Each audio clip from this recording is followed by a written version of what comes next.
Finance Commission meeting in room 24 at Norwood Town Hall. This evening, we will be reviewing the general government budget. There are several department heads here, as well as guests in the room. I won't go through and torture you all with names, plus I'll screw something up. All 5 finance commissioners are in the room, and the evening, as well as Town Manager Tony Mazzucco and Director of Finance Jeff O'Neill. We will start tonight with meeting minutes for approval. So Deborah has given us both the March 5th and March 9th meeting minutes. Has everyone reviewed the March 5th minutes? Mm-hmm. Has everyone reviewed the March 9th minutes? Mm-hmm. Would we like to vote on both, or? Sure. Okay, do we want to do them separately or together? I'll do it either way. Let's do them together. So I'll entertain a motion for approval of the March 5th and March 9th movements. So moved. Is there any discussion? All those in favor? Aye. Opposed? Passed unanimously. Thank you, Deborah. All right, moving along, we will start with Town Manager Tony Mazzucco to review the general government budget. Thank you for joining us tonight. Absolutely. Thank you, Madam Chair. I'm joined by a number of department heads for some of the larger cost centers. As I go through the slide deck, it's the similar to the one you see every year. We go department by department. Some of them, because they're small departments, not much change. It goes quickly, but at the end, we'll of course you can ask me questions during the process or at the end as we wrap up, and we have department heads here as well. So if we break down our total expenditures by UMIS code, which is sort of how we group the budget according to the state statute, you'll notice here as largest increase, of course, in public safety, and smaller in other areas. Total town budget, which I know you've been ruling, up about 4.5%. When we break it down a little bit more, you can see for general government in particular, where salaries end up taking up a significant part of our process or of our cost, contracted services, supplies and materials, et cetera. So this just shows you where some of the cost drivers are. And of course, salaries tend to be the largest cost driver. We have some cost increases in contracted services, but again, salaries occupying the overwhelming majority of our budget. So we're going to jump right into the individual department budgets. Again, this goes quickly as they're smaller, but just be able to stop me and grab any questions that you have. Selecting office budget, no significant changes here. Step and COLA increase for the 1 full-time staff in this office. General manager's office budget, we're actually going to be down 1 FTE in this position, so that's a full benefited position that's going down. One point I want to make on a note there, the general manager department headline is a large increase. We go budget year to budget year when we present a budget to you. So the number that's in there for that is the number we set last year. The contractual amount for this fiscal year hadn't been set yet. So that's not actually the salary increase. It's the budget delta from last year's budgeted number to this year's budgeted number. So if we have a change in the middle of the year, that never impacts the actual budget that we present to town meeting. We are always fiscal year presentation to fiscal year presentation. So even if a new person went to this office and it was $100,000 higher and they moved money around, that prior year number is what went to town meeting. So we always base our increase on what went to town meeting, regardless of what the increase may change mid-year. So that's why some of the increases will seem larger. If there was, sometimes what happens is there's a reclassification in the middle of the year. And so then, the current fiscal year that it had that budget in, let's say it was $100,000, it gets reclassed to $115,000. Money was moved in the middle of the year, but the following year's budget, it accounts from budget year to budget year. Other than that, there's this is one of 2 departments where they're going down an FTE in. And Tony, you think that you can still do what you need to do with one less person? We've kind of condensed this office and consolidated it. What used to happen is, if you go back about 10 years, you had 2 staff in the selectman's office, you had 2 staff in procurement, and then you had the sort of delta in the manager's office of about 5, between 5 and 6. We've kind of merged all 3 functions because they've always been the same function. That's allowed us to be able to be a little bit more efficient. So you have myself and you have Mike Rosen. We have one person doing procurement. And then I basically have an executive assistant, the board does, and then we have a sort of a shared staff assistant position, we're calling it, that's kind of bouncing between a lot of the different positions. Bernie Cooper used to have a staff assistant. The selectman had two, so we've got Mel in my office who's filling a lot of that role. And then the greater position, sorry, the front desk position has taken on a lot of the social media and dealing with the website and things like that. So we've successfully kind of gone down 2 over the last few years. I don't know that I could go any further down before the door would start closing a couple days a week. Moving on, Finance Commission, no change here. As everyone's aware, we do book the cost of the audit in this department. It's just where it was placed many years ago. So that's the anticipated cost for the next year of our audit contract. On the audit contract, so did we get was it a auditor last year? Yeah, this will be the third year. Third year, okay, I'm just wondering why, that's a large increase, on a basic contract. Well, again, to Tony's earlier point, that 105 was not the actual cost. That was what was booked in there because we were still going through their contractual period when we got the budget in. Mm-hmm, okay, Because remember, they came in, they had to help us with 24 and 25 at the same time. okay, So the increase year over year is 3%. all right, okay. And as we're heading into their next audit year, best practice is you change your lead auditor every 3 to 4 years, and you should probably change your firm every 10 to 15. Obviously, we've only been with them for under 3. Was probably a good change from the prior firm, which we just had for a long time. And that doesn't say that one of the firms doesn't do well. It's just a good practice every 10 or 15 years, get a new firm in that looks at things a little differently. And then they usually tell you to do everything different than the other firm did. And then a new firm comes in, and then the cycle of life goes on and on with auditors. But a fresh look is always appreciated. Finance and accounting, no significant changes there. We haven't made use of that salary, that part-time line. So we've reduced that, cut a couple of other areas. Otherwise, the department is stable, still at 4 FTEs. Assessor's office, no major changes here as well. A couple of realignments in the expenses, but still at 3 FTEs in this office. We may need to move a bit of money around at town meeting. We've had some long-term absences in this office that we've needed to cover this year. We'll know as we get a little bit closer what that amount ends up being. Hey, when do we have to do another assessment? The full decennial, I Mhm. think we're 5 years in, so probably another 5 years. We do the Mhm. cyclical every 3rd year, and I Mhm. want to say we're 5th year of the last 5 Okay. year.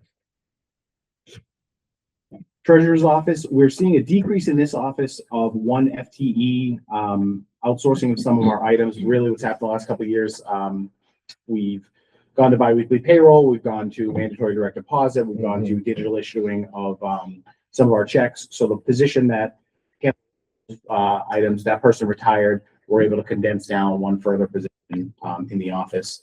That's on the salary side, so that's the 2nd FTE. On the expense side, again, we're seeing a large increase in our collection fees. That is the amount of money we spend primarily to collect ambulance revenues.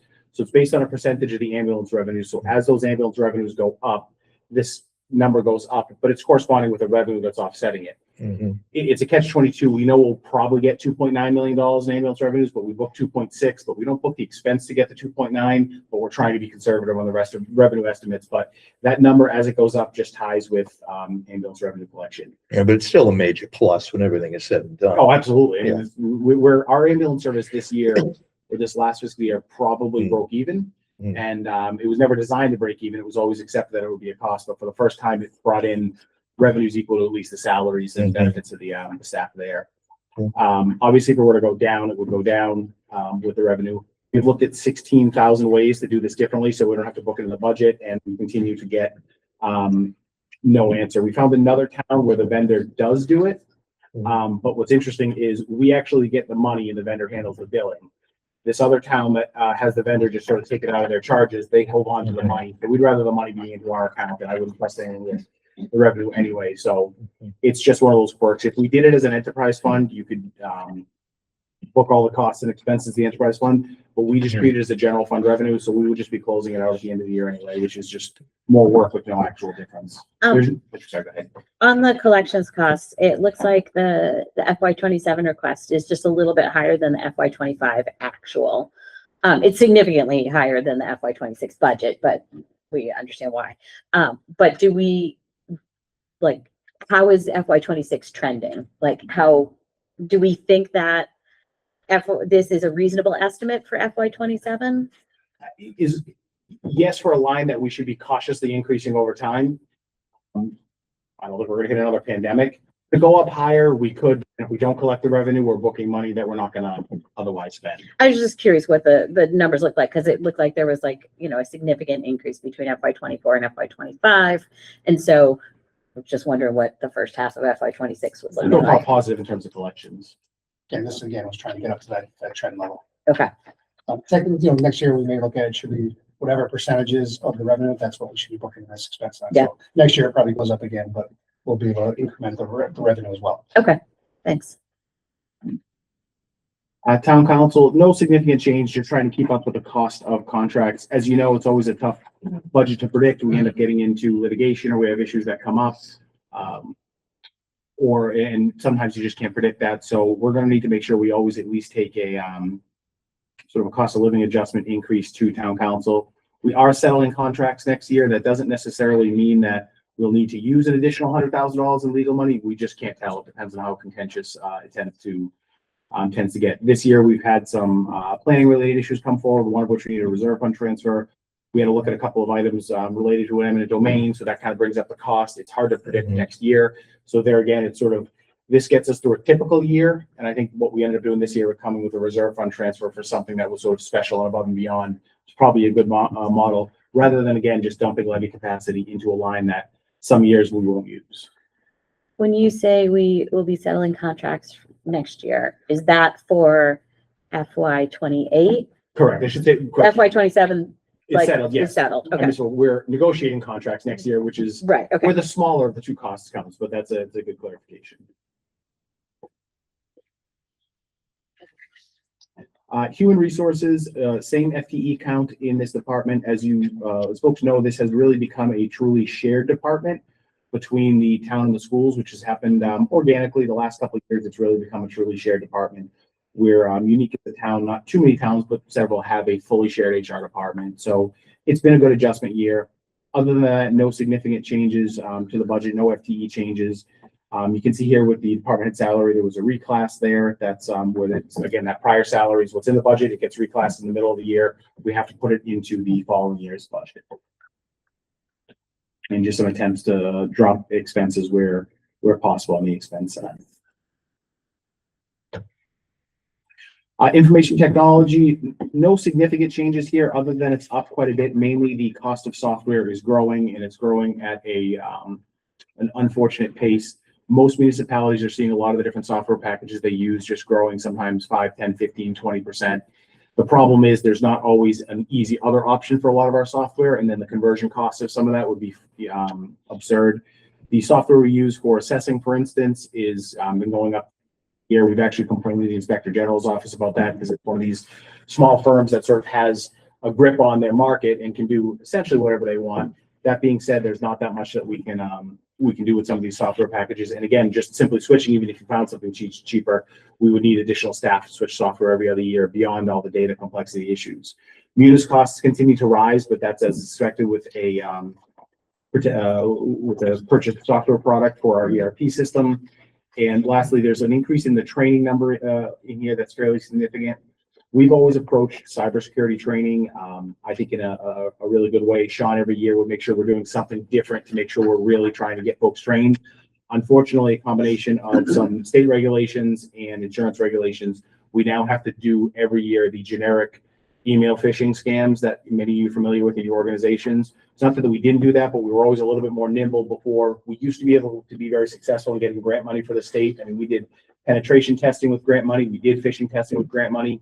Not only has a lot of that dried up, it's become more necessary. Auditors are now recommending it. Even our auditor this year recommended it. So we unfortunately have to buy sort of the generic, let's send 100 emails and see if you clicked on the wrong one, and then we get to go yell at the employee who clicked on the wrong one. So, and I don't mean to say it's not important. It's just, I think our model works, but we're being told we have to do this. Just a quick question. The telephone data, is that Munis? Is that what the telephone, it seemed to go down and then went way back up. I know it's not a huge amount of money. I'm just curious. The telephone data was two separate things. Okay. One, we incurred the facilities and extended day cell phone bills. So that was a $10,000 increase. On top of that, Coakley added phones where they previously had 12. now every room has a phone. Okay, So there's a significant, I think it was about $65,000, okay. which was covered the first year with the project, but now it has to. Go Now somewhere. it goes, okay. Yeah. So it's really, if you added like 65,000 go up, Yeah. I mean, other than with new. Thank you. Yeah, that was a 3-year contract, so we locked into that price for 3. So it was really the increase in service that, caused that increase. I think it was like 12 or 15 years ago, I was on the middle school council Mhm. prior to being on school committee. And at that time, the teachers were saying, like, we need phones in our rooms. Like, this is not safe. This is Yeah. a problem to contact parents and all that kind of The stuff. number is 12. Yeah, 12 for, Mm. that's absurd. Yeah. Yeah. Thank you. So justified, and some of you'll remember, it was probably 6 or 7 years ago, we combined just about all the phone lines, except for some of the school cell phones, into just one place, so we were tossing them all into one place. Town clerk, no significant changes, in this budget, still staffed at 4 FTE. Elections registrations up pending, based on the number of elections every year. As you know, this budget tends to fluctuate, based on how many elections we have in a given year. We are looking separate from this. I know later we'll talk about the public safety override in that election. Mary was working on getting the cost breakdown from that.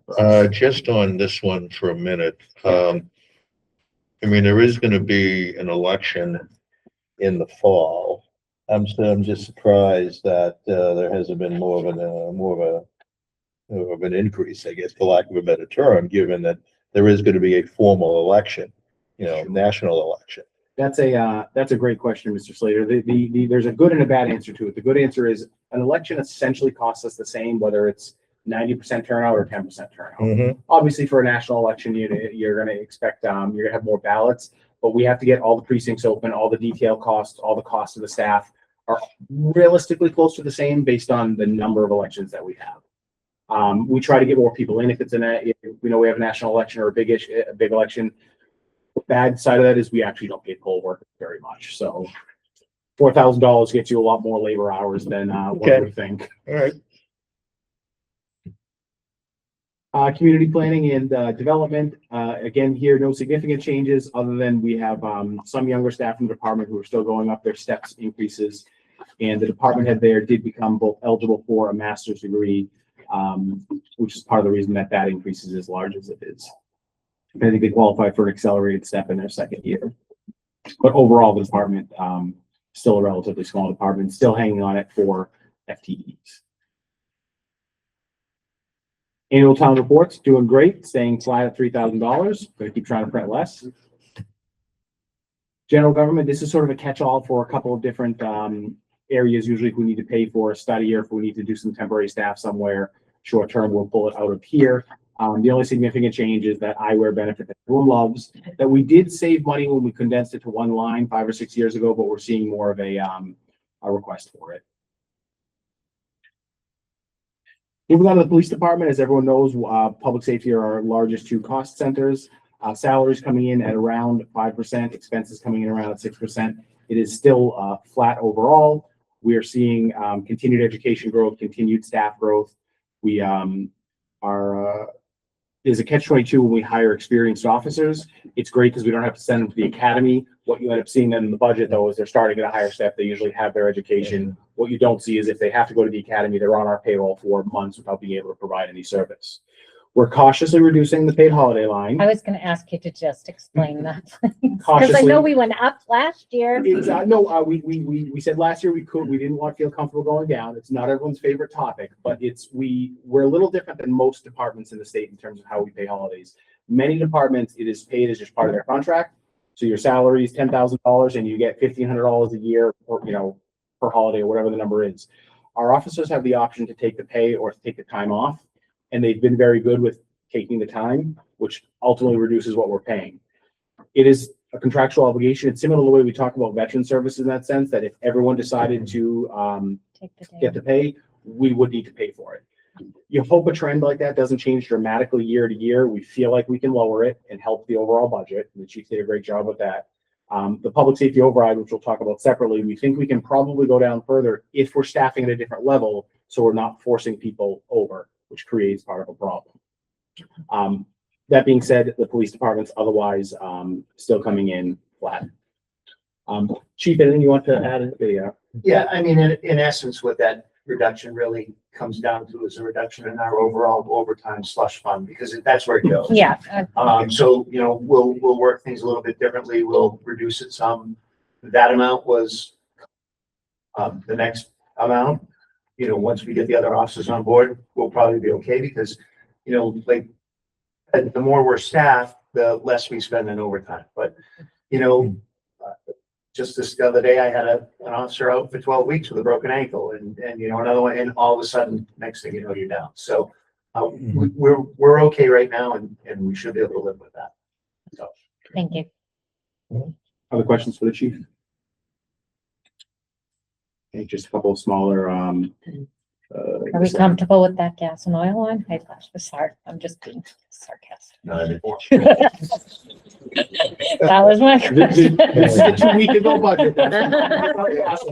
Sorry, I couldn't No, resist. no, I was at the chamber today and I was talking about challenges in energy prices and how everyone should expect energy prices to stay high for a while. In January, we spent about $2.5 million at the light department that we anticipated because of increased power costs, because of a combination of a drought in Quebec, the lack of reliability from renewables, and we don't have enough natural gas coming into the city. These plants, when they need the power, then turn to chewing up diesel and oil. So we spent a fortune in our small little thing. You can only imagine what Eversource and National Grid spent, and that is all going to hit everyone's bills for the foreseeable future. Yeah.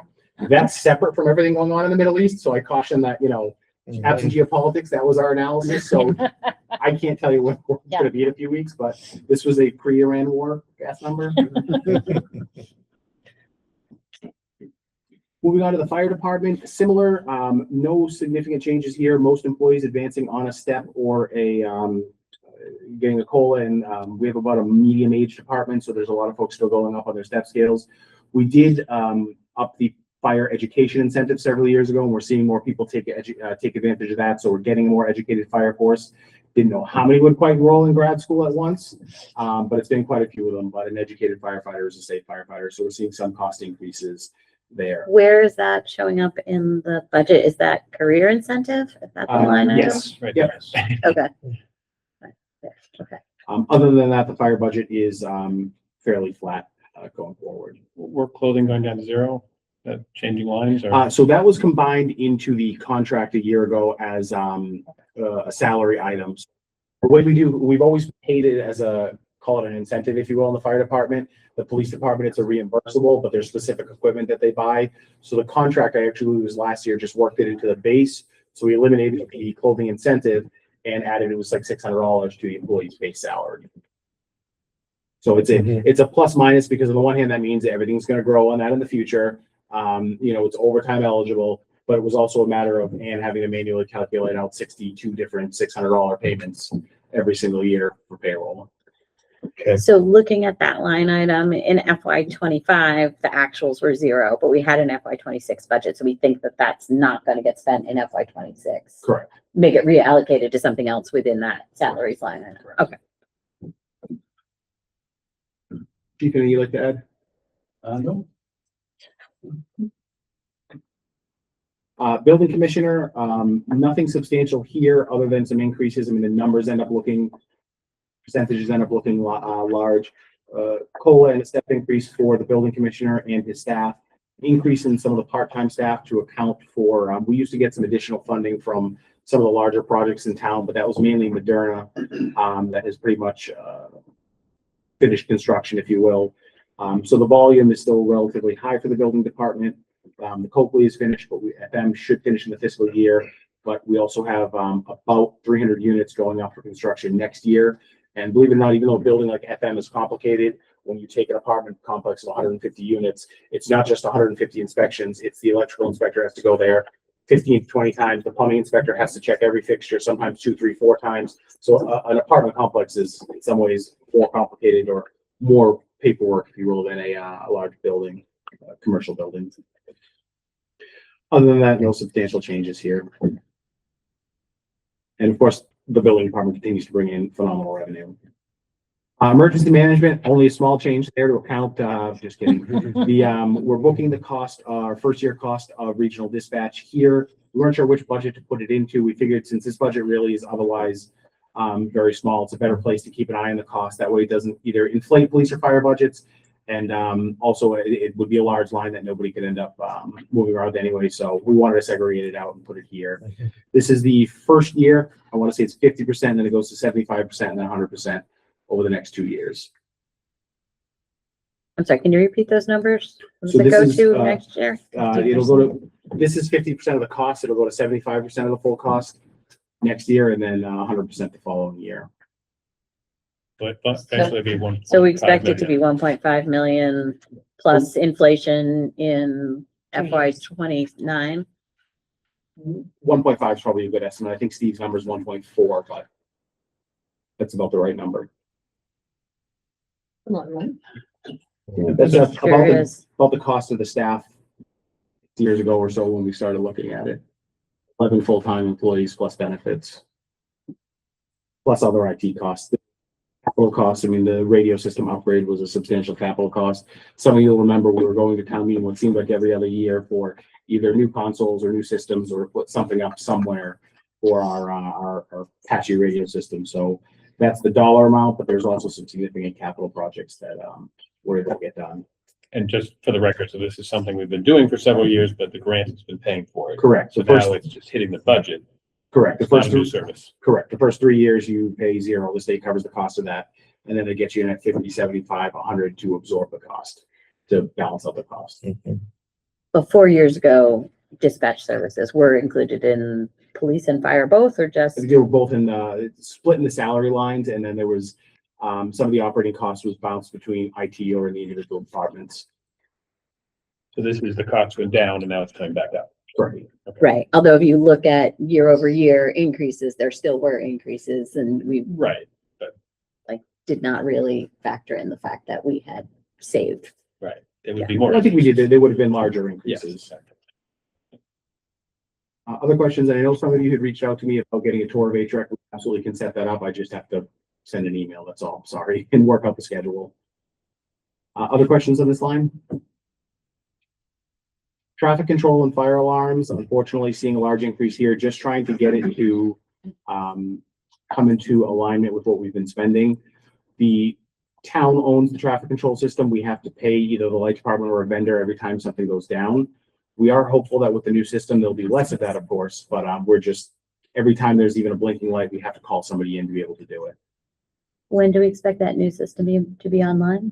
Should be later this spring. But this is in the entirety of any lights anywhere in town, but we're hoping they'll finish construction and get it turned on.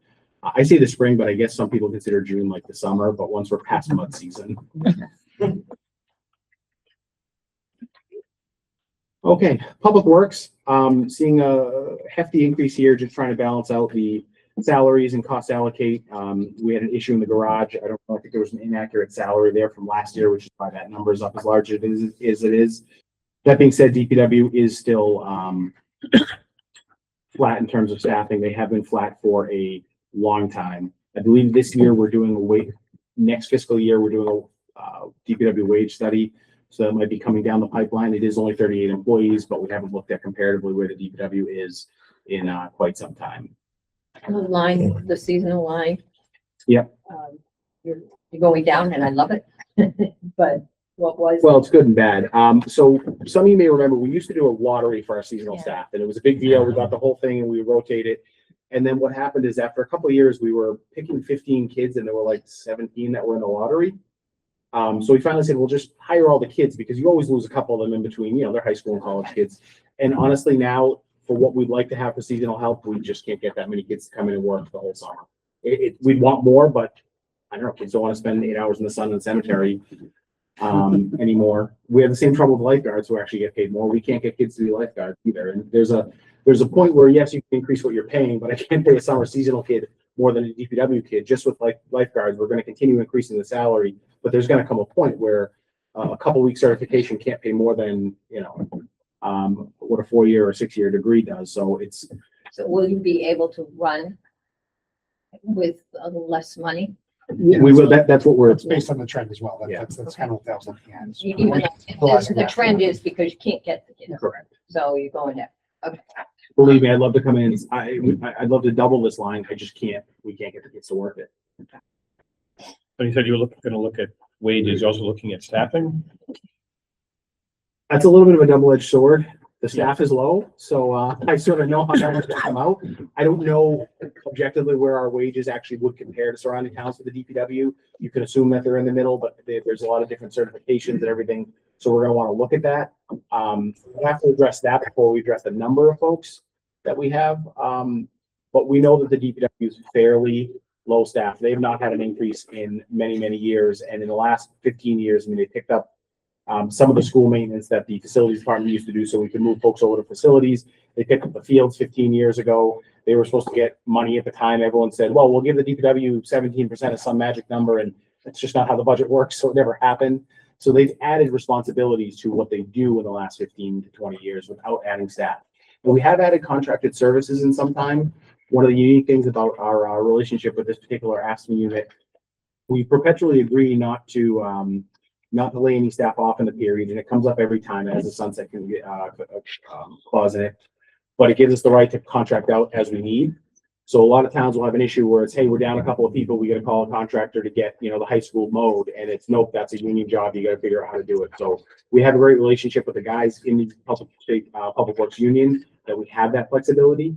We can add some contracted services in certain areas, but at some point the bodies are also not necessarily may need to be addressed, but we got to take a step at a time, look at the wages, make sure we're paying comparable wages. If we need to make an adjustment, we look at making an adjustment, and then look at what staff do we need, or the services that we want to holistically move over to contracting out.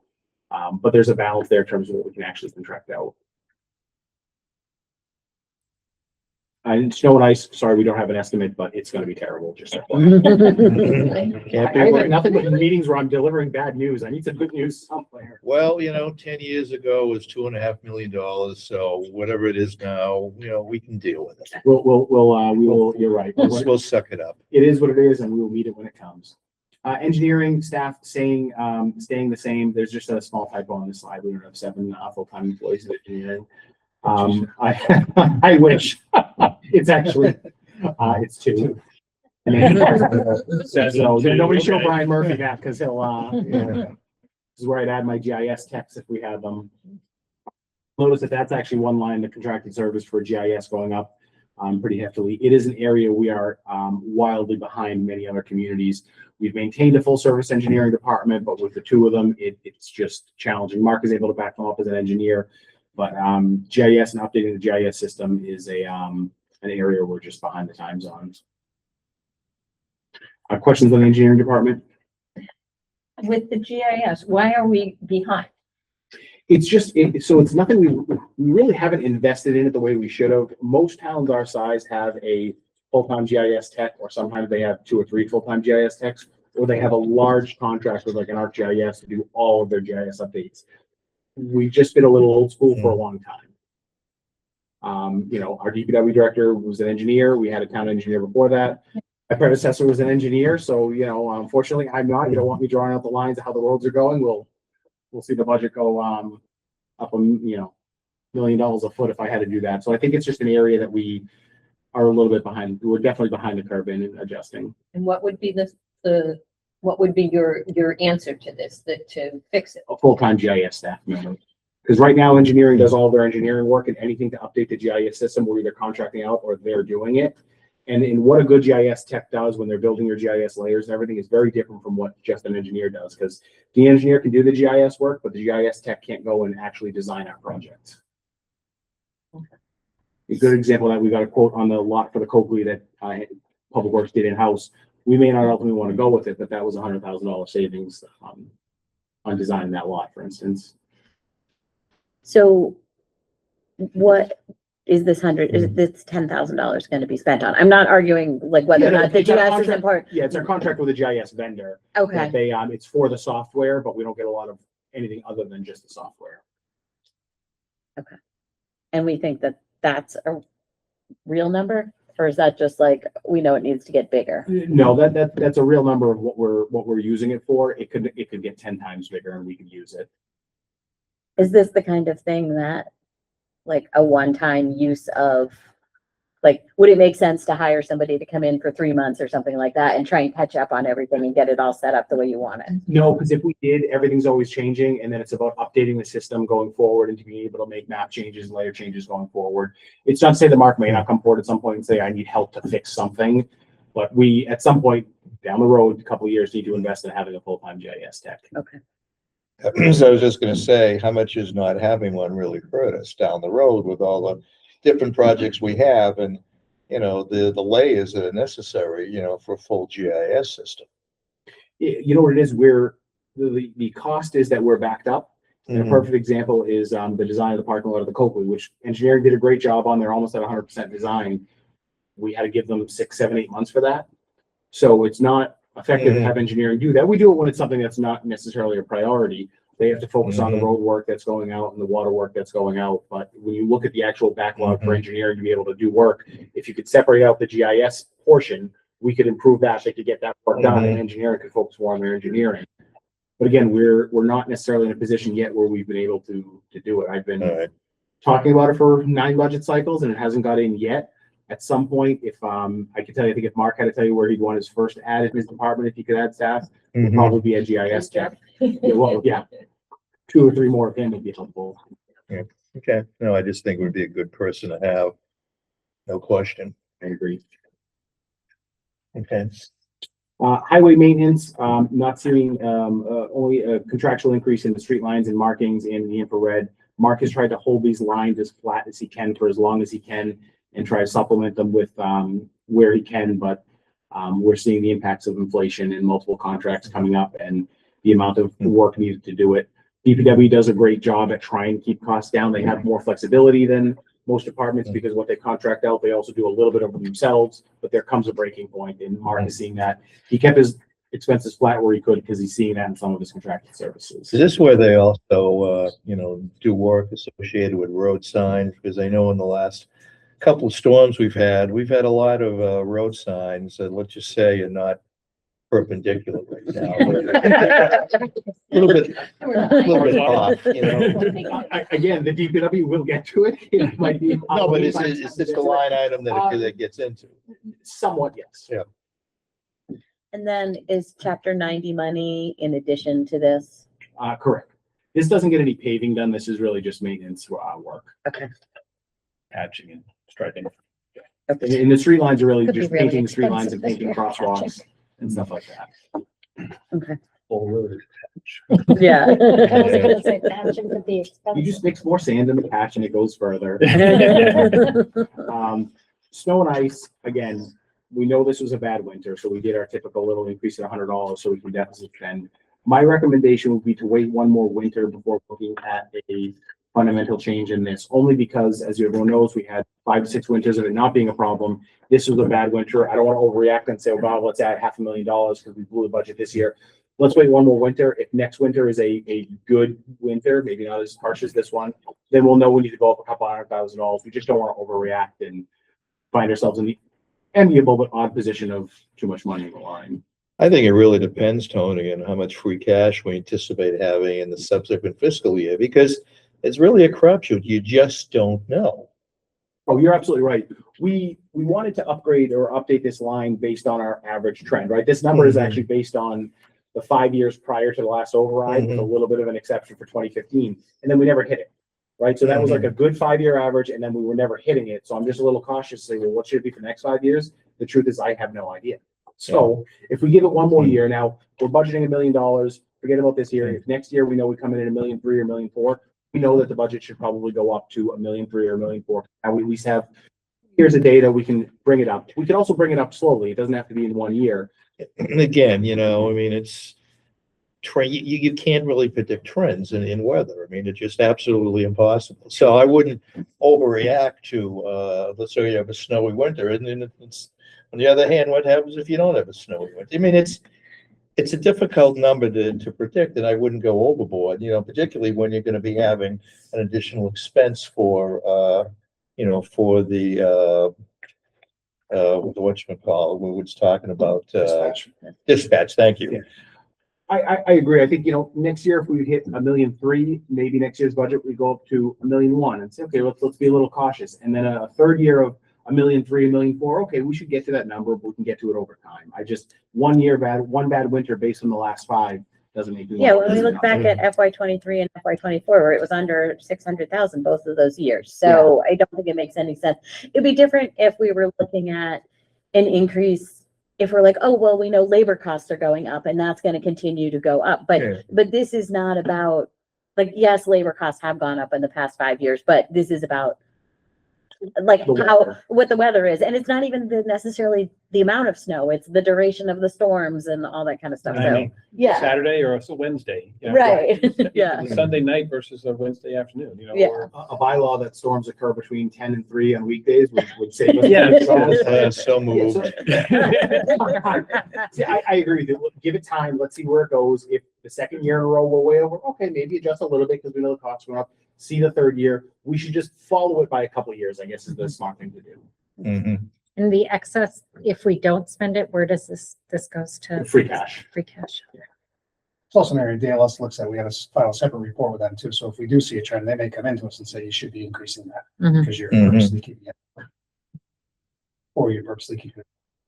So. Mhm. With this latest storm, we did file for FEMA reimbursement. We're going through the process, as is the state. They can get it counted as a storm and then get money back.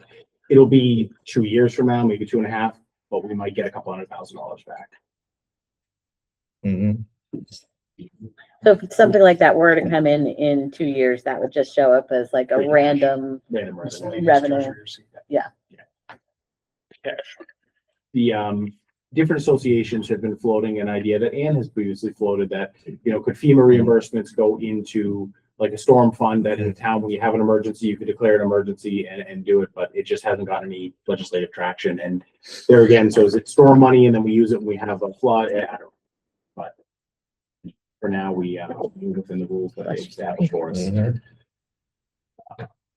All right, street lighting, just a small increase here. I know it's frustrating that we own our own electric company. We have to pay for street lights, but oddly enough, that is the one thing in the law that says we have to pay for if you have a municipal light plant is street lighting. And this did go down a number of years ago because of the LED lights. Yeah. Yep, we got a good savings in there. I'm always trying to shave it more and the light department's always telling me my number's wrong. but Just trying to cut money out. Waste collection. So this line for waste collection is like our trash collection costs, not the actual municipal solid waste costs. So as you're seeing, and most of this is related to what we do at the dump. Recycling center, as Mark would correct me to call it. So these are our costs. Sanitary for landfill. Sanitary landfill. For everything we do up there, collecting a lot of the materials, the composting, everything else. And some of it is just the regulatory framework around the landfill. This also include the collection of bulk items. I believe so. Yeah. Yep. Right there. That's separate. Step one, okay, You're talking about- this is everything we do up at the landfill. okay. This is the trash number that nobody likes. This is our municipal solid waste cost. So this is our cost for recycling and trash. Up consistent with where we have been or where we expected our contract to go. So numbers continuing to climb. This is not unique to Norwood. I think as everyone knows, we're getting close to the last year of our contract. I don't anticipate the next contract to have any significant relief. Other towns we looked at were up the same that we are over the course of a 5-year contract. What's miscellaneous expense? That was things like it's a bulk item line, like mattresses, for instance, that we're still working to recycle. We get a little bit of revenue for that, but it was just hadn't been costed correctly. Trend there, that was way under, we were over that line each year, so. Yeah, we had a grant to cover mattresses up until 3 or 4 years ago. Probably good that it ran out because people would come up and it was completely cost free to us, but somebody would come up with, mattress that year and it's like, a 3-bedroom home, like clearly you're not cycling out mattresses that much. So it was good then that ended. There was a little bit of a gap. DPW tried to provide a service they can. It's one of those charges for services, but mattress costs have gone up. And then some of the other expenses when we just have stuff we have to pick up that you know, if it wasn't costed out correctly, or occasionally somebody loses something in the trash and there's a cost to get that looked at. That's where some of those items end up falling. So Thanks. we expected this number to go up. I know that our rate per ton has gone up. Has our tonnage gone up as well? Like, what are our trends looking like in that way? So several years ago, it went up quite a bit. It's somewhat stabilized, but it's going up slightly. It's, the recycling rate and the recycling contamination rate has not changed, and that's one of the challenges too. So it's not going up dramatically, which, is important to know. I think everyone knows this, but just for the record, we don't collect at the larger apartment complexes. So when you see a new apartment complex get built, that really doesn't have an impact on our trash, at least in theory. And we do from some of the condos in town if they're able to meet, requirements. So it's not jumping up on the total collection amount, but it's trending up. But there again, if you have a neighborhood of, 30 houses and there are 30 seniors living by themselves versus 30 families, the trash amount's going to be, difficult. We had to skip a day of trash a few weeks ago because of the storm, and it was, some people were concerned and said, what do I do? You have a family of 4 or 5, it's hard to skip a week of trash. We had some people who said, okay, so I'll have 1 bag in there for an extra week or 2, so. And it was really cold out at least, so it wasn't smelling. Exactly. That's why I It was was like, very okay. convenient. But that's an example where we split the cost with waste management, but we ended up bringing in an extra dumpster so people who had to could bring up some of their trash. Yeah. So I think it's the 10.8? I think that's pretty much reflective of the rate increase that Waste Management gave us. Might be some uptick in tonnage, but I don't think it's dramatic at all. No, it's We'll relatively probably small. do a fiscal year comparison to confirm, but it's been pretty steady tonnage wise. Yeah, we had that big jump after COVID, and then it fluctuated a little bit, and now it's here. It's sort of doing this, but it's not to your point, it's not 2 or 3% a year. Yeah, I mean, is our rate for recycling still roughly equivalent to the rate for trash? Okay. It's, Tony, I'm jumping in, Tony. No, go ahead. No, You like um, talking trash. It's rising a little faster year to year, faster, I think. in Yeah. some cases Than the Waste Management, but I don't think it's equalizing. I don't think it will, during this contract, it will. Because it was close, I remember a Yeah, few it's years getting ago, close. yeah. In this 5-year contract, it's not going to. Okay, equalize. so still a fiscal incentive to recycle. Yes, there is, although there are obviously market problems with recycling. that Yeah. Everybody's dealing with.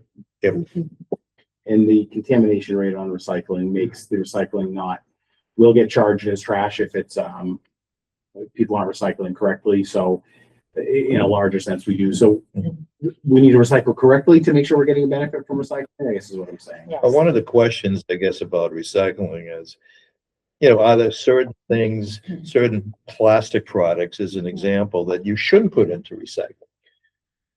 So Maybe it's something, maybe it's some, selectmen's meeting, you should have maybe, Mark Ryan come in, certain numbers of certain categories maybe shouldn't go into the trash, which in turn will reduce, our, contamination rate. Sure. So, what's interesting, single stream made recycling easier. It also made recycling messier because now everything gets to go into one container.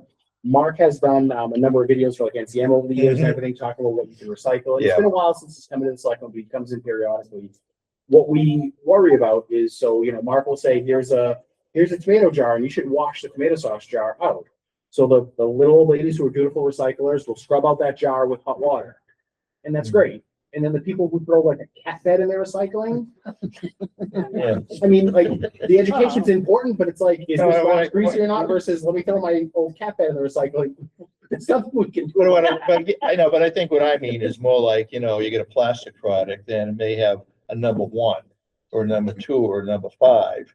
Which ones really can be recycled versus which one shouldn't be? Because people, plastic product, no, just recycle it. Which Yeah, in turn will We Well, were told at the Right. beginning of this thing. Right, which that in you only turn- put in 1 or 2. which in turn affects, whatever. affects your, It does. You're Again, right, the, yeah. the single stream has made that much, much easier. You're absolutely right. But again, we do recycling audits. Everyone's aware of that, right? Periodically, Yeah. you take the barrel, you dump out everyone's trash for recycling, you see what they're doing. And again, there's not a little old lady, but the little young ladies that are dutifully checking their plastic numbers. There's Ann and Alan. There's Ann and Alan, and then you've got the you've got the cat beds. That's not a joke. Like, that's a real thing we find in the recycling. Old basketballs in there. I don't know if they think there's little recycling elves that are like, oh, look, an old basketball. I'm gonna patch it up and fill it up. So it's like, we appreciate the fastidiousness to the number of plastic, but Mhm. the basketballs and the scooters that the kids ride, like, they'll throw that in the recycling. It's like, this is not, I don't know what to do about that. Yeah. But we'll have Mark come back for the board and talk to everyone. Yeah, I just think it's useful to do that. The only budget discussion in history to talk about number 1 and 2 recycling. Just a little off target here. Maybe, It's but all part of waste removal. all part of cost. Okay, stop. Moving along. And you pass your recycling audit. So you're in good shape. Moving on to the airport. No significant changes to the airport. Again, still coming in at the same 2 FTEs that we've had there for many, many years. And they'll be fine, continue to operate that way for a while.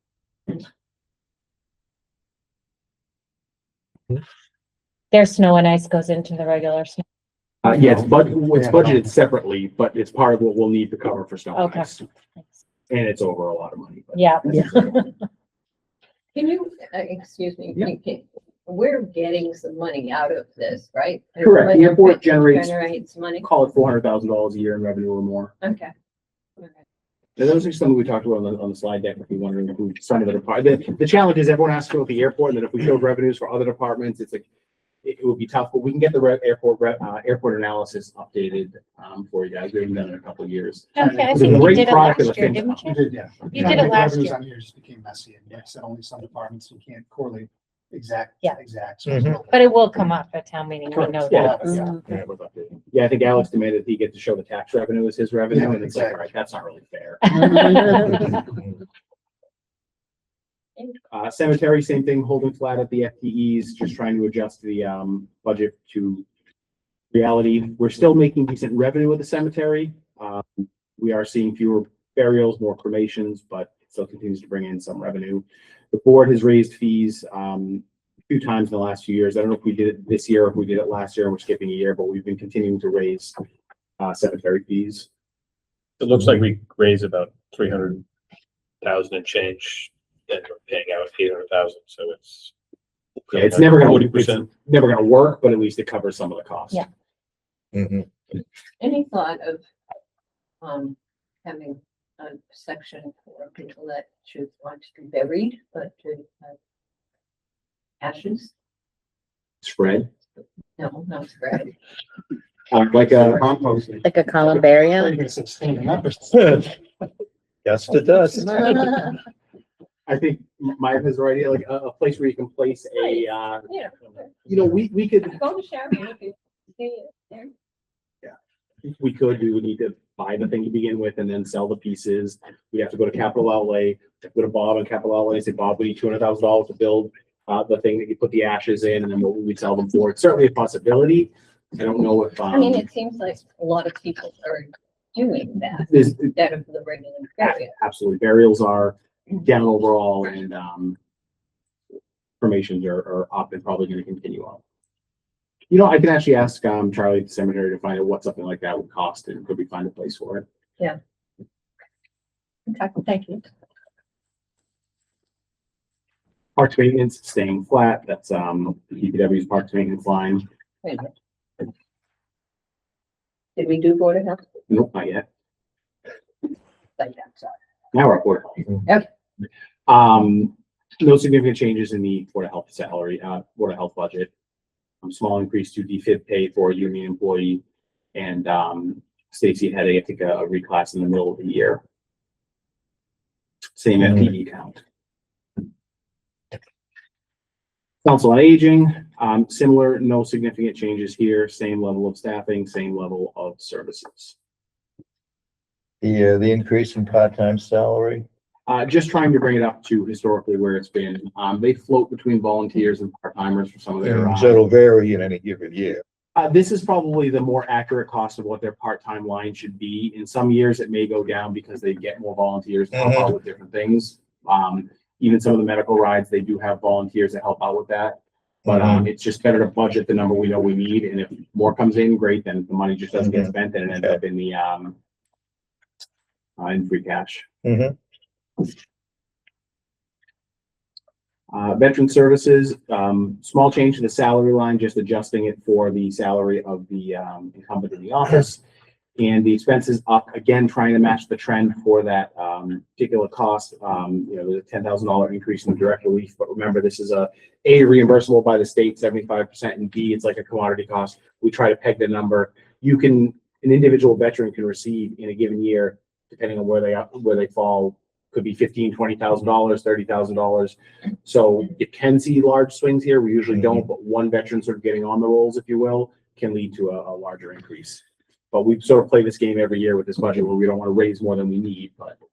I mean, in the past, I remember the veterans agent coming to FinCom and asking for a reserve fund transfer because there's been a large increase in in necessary services. We haven't seen that for a few years, which is good. Quite a few years now.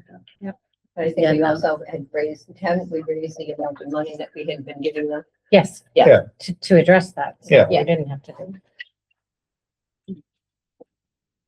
Library, the only change here is we're booking the full cost of the CFCE grant positions. We still anticipate receiving some grant funding for it, but we felt more comfortable making sure we could book the full cost, given that the grant seems to fluctuate year to year. Some of you may remember that was a school-based position a couple of years ago. We agreed to take it on and find different ways to fund it. And we did the first 2 years, found a couple of ways to fund it. Between the grant that we should receive, and we did receive money from the Housing Authority for 2 years.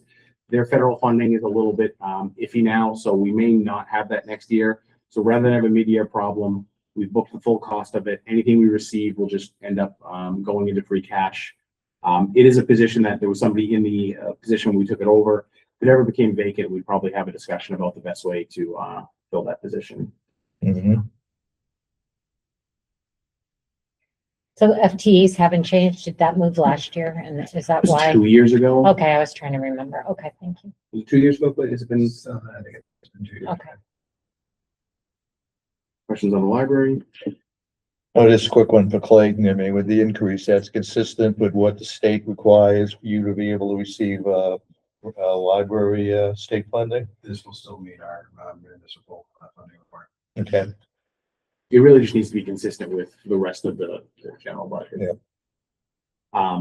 If you have not had a chance to go to the library recently and view the stained glass windows, that was a CPC They're project. gorgeous. Absolutely beautiful. Highly recommend. Recreation. So some changes here, both in the overall service level and how we're accounting for some of the items. The camps have been removed. Every time I keep saying the pools, and Jeff yells at me, says it's not the pools, it's the camps. But camps have been removed, so that'll all run through their revolving fund. The camps, we will be getting you analysis before town meeting. They break even or make money. They actually do fairly well. I know some folks have been concerned that it seems like our rate is so low compared to private camps, but we're breaking even and making money. So I guess that probably tells you what they're likely doing. Father Max is also going to be open very limited hours this summer. This is probably the last summer for Father Max. Combination of camps paying for camp through camp fees and extended day using it for their programming to maximize capacity is realistically what's keeping it open. That being said, given the maintenance needs and some budgetary concerns, this will likely be the last year that Father Max is open, and it's also only going to be open limited hours. It's realistically been open limited hours for a while. It closes fairly early. I also know it sounds ridiculous that we have trouble getting lifeguards, but there will come a point where we can only operate one pool anyway because we can only pay lifeguards so much before it becomes just, can't pay a lifeguard $40 an hour and pay more than a teacher. But So what do you do when you say, does this mean that we're an expense, taking down the building, digging up the pond, the pool? the pool, not immediately. Closing it, we'll just close it at the end of the season like we normally would. I believe next year's capital plan might have a either feasibility or design for what will go there. When we did the pool study a couple of years ago, there were a couple of different suggestions. None of them really fleshed out. I don't think a pool would return to that site. I think we would look at probably like a spray park. But I say that we've done no analysis of the actual construction costs. So I don't want everyone to assume that that's going to happen. Yeah, obviously Haas was called a $6 million project. So to do something similar there, you'd be looking at that probably more. So we just don't know that that's feasible. Also remember, it's a smaller site. So if you try to build a full-size pool there, it needs a whole bathhouse as well. Remember that we did the bathhouse 8 years ago for about $1.2 million. Yeah, And over a Haas was million, over yeah. 7. Was it over 7? Yeah, it was over 7 if I remember. I thought it was- Right. Either way, Yeah. you would need a similar size project. You're talking $1 million. Yeah, Correct. I mean, So- how does, how does that affect the camps, without a pool? Well, we have the recreation director here who would love to talk about his camp program. Yeah. Sam, Absolutely, yeah. So for this year, so our youngest group, junior play, is actually going to be returning to the Coakley to be utilized, Haas and the splash pad there. Mm-hmm. For the other groups, now Playground Blue and Playground Gold. In the meantime, I mean, we will be bringing in, different water slides and water activities. Obviously, it's not a pool, and that everyone knows and loves. And we will get creative with utilizing Haas as well, whether that be, bring buses in and busing even the camp down to Haas, time to time. It wouldn't be every day, throughout the summers, but until we get something else up at Father Max, which is our hope. Okay, That would be our game plan. okay. Does Haas have the capacity to take all the youth camps down there? I'm just saying that space, Coakley. where you Absolutely, do- yeah, we would have to stagger times. Okay. Yeah, because we see. You'd stagger the pool time. Correct, yeah, Yeah, yeah, yeah, for yeah. like our camp swim, we would stagger, yeah. My And we daughter would- was a lifeguard, I remember. Yeah, yeah. I mean, the plus is too, I mean, our youngest group junior play, like I mentioned, is kindergarten through first graders. They are more comfortable in the splash pad anyway, so even when like our older group is in the pool, Mhm. the younger group could be in the splash pad and they can switch off if need be. But there's plenty of space, so. Mm-hmm. from a community asset standpoint, if we're able to do a splash pad there, the community has a better set of assets as a Yeah, whole. yes. There are some models, we've actually talked to the skating club of Boston. Essentially the way the Frog Pond runs is that's actually a skating rink that also doubles as a splash park. We were thinking splash park that could freeze in the winter. Something like that would add a whole different dynamic of an amenity. But I say that we haven't done any design yet, so Yeah. I don't know if that's a $27 million project. Or if it's, hey, splash pad is $4 million and that only adds $2 million, then you say, well, the community's gaining an asset. But again, that's why we need the feasibility Yeah. next year. We're not that far into it, other than we'd like to replace it with something that benefits the community as a whole and complements our other recreation And assets. so you proposing a feasibility study to see what to do I with think there's one property? in capital. You do have some money in capital for Haas for.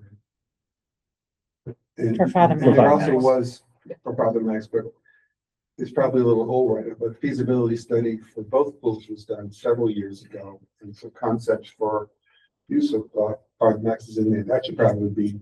the Starting point, yeah. starting Yeah. point. Right, okay, so there's something that you already have that you can base a project and potentially a cost on. Right.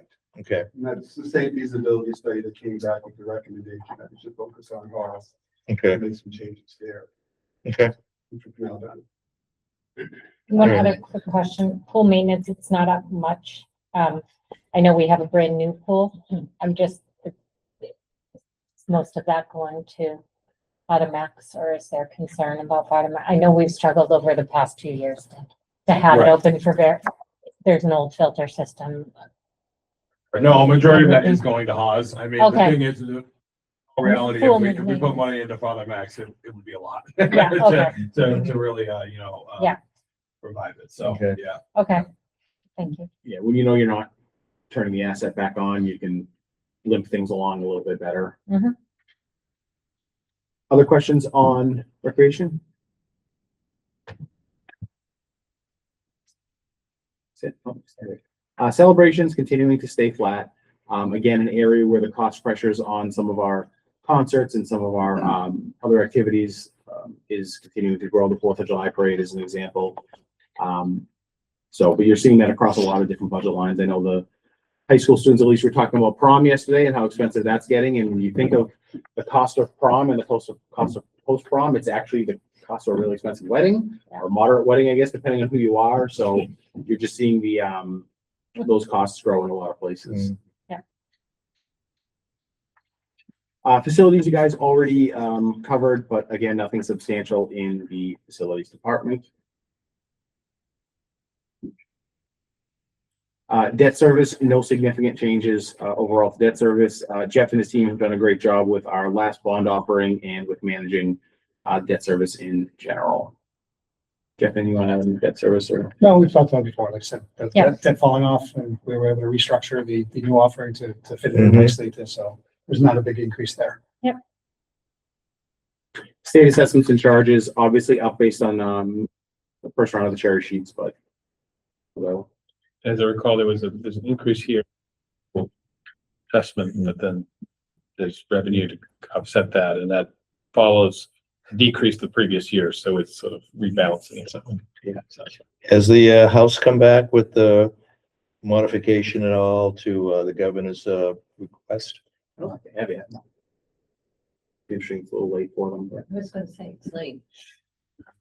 But as you know, we usually take the governor's numbers and run with Right. them, and then we'll adjust them if we have to, or if it's something substantial, but Mm-hmm. we still get the revenue regardless of what we project, or the expense regardless of what we Mhm. project, we still have to pay it.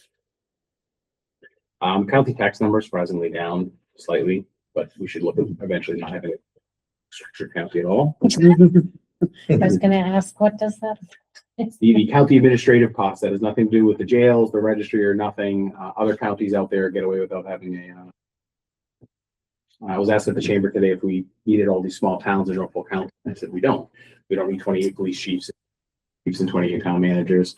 But this is New England, and if you can get past the parochialism, you can go with it.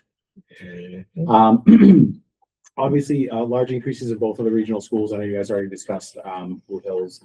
I know the Board of Selectmen is going to meet with, Blue Hills Superintendent, and I think the ask might just be some modeling around the change in tuition. We change asked to- for that as well. Yeah, we talked to them about the lottery system, and it's gonna be basically a random lottery system. You know, we have 112 kids this year, I think. Mhm. In 2 or 3 years, it could be 200, it could be 50. You just don't know.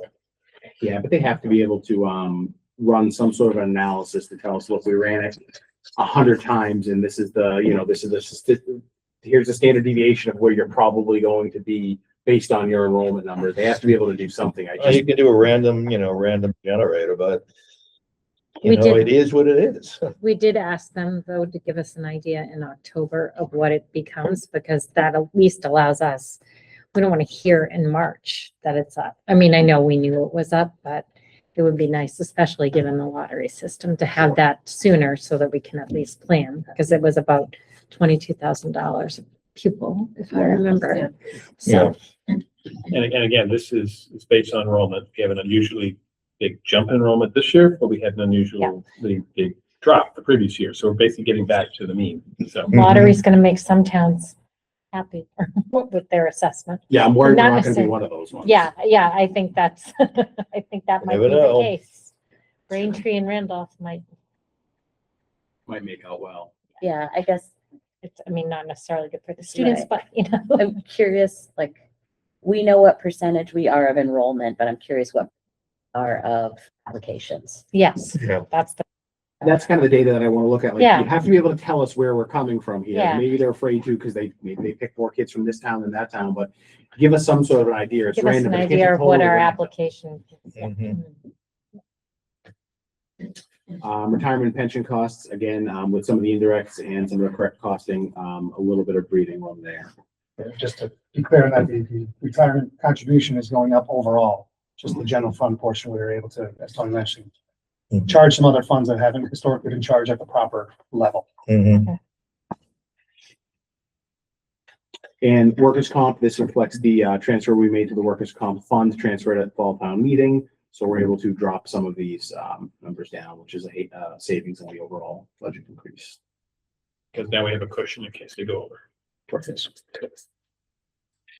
Here's health insurance, our favorite 9.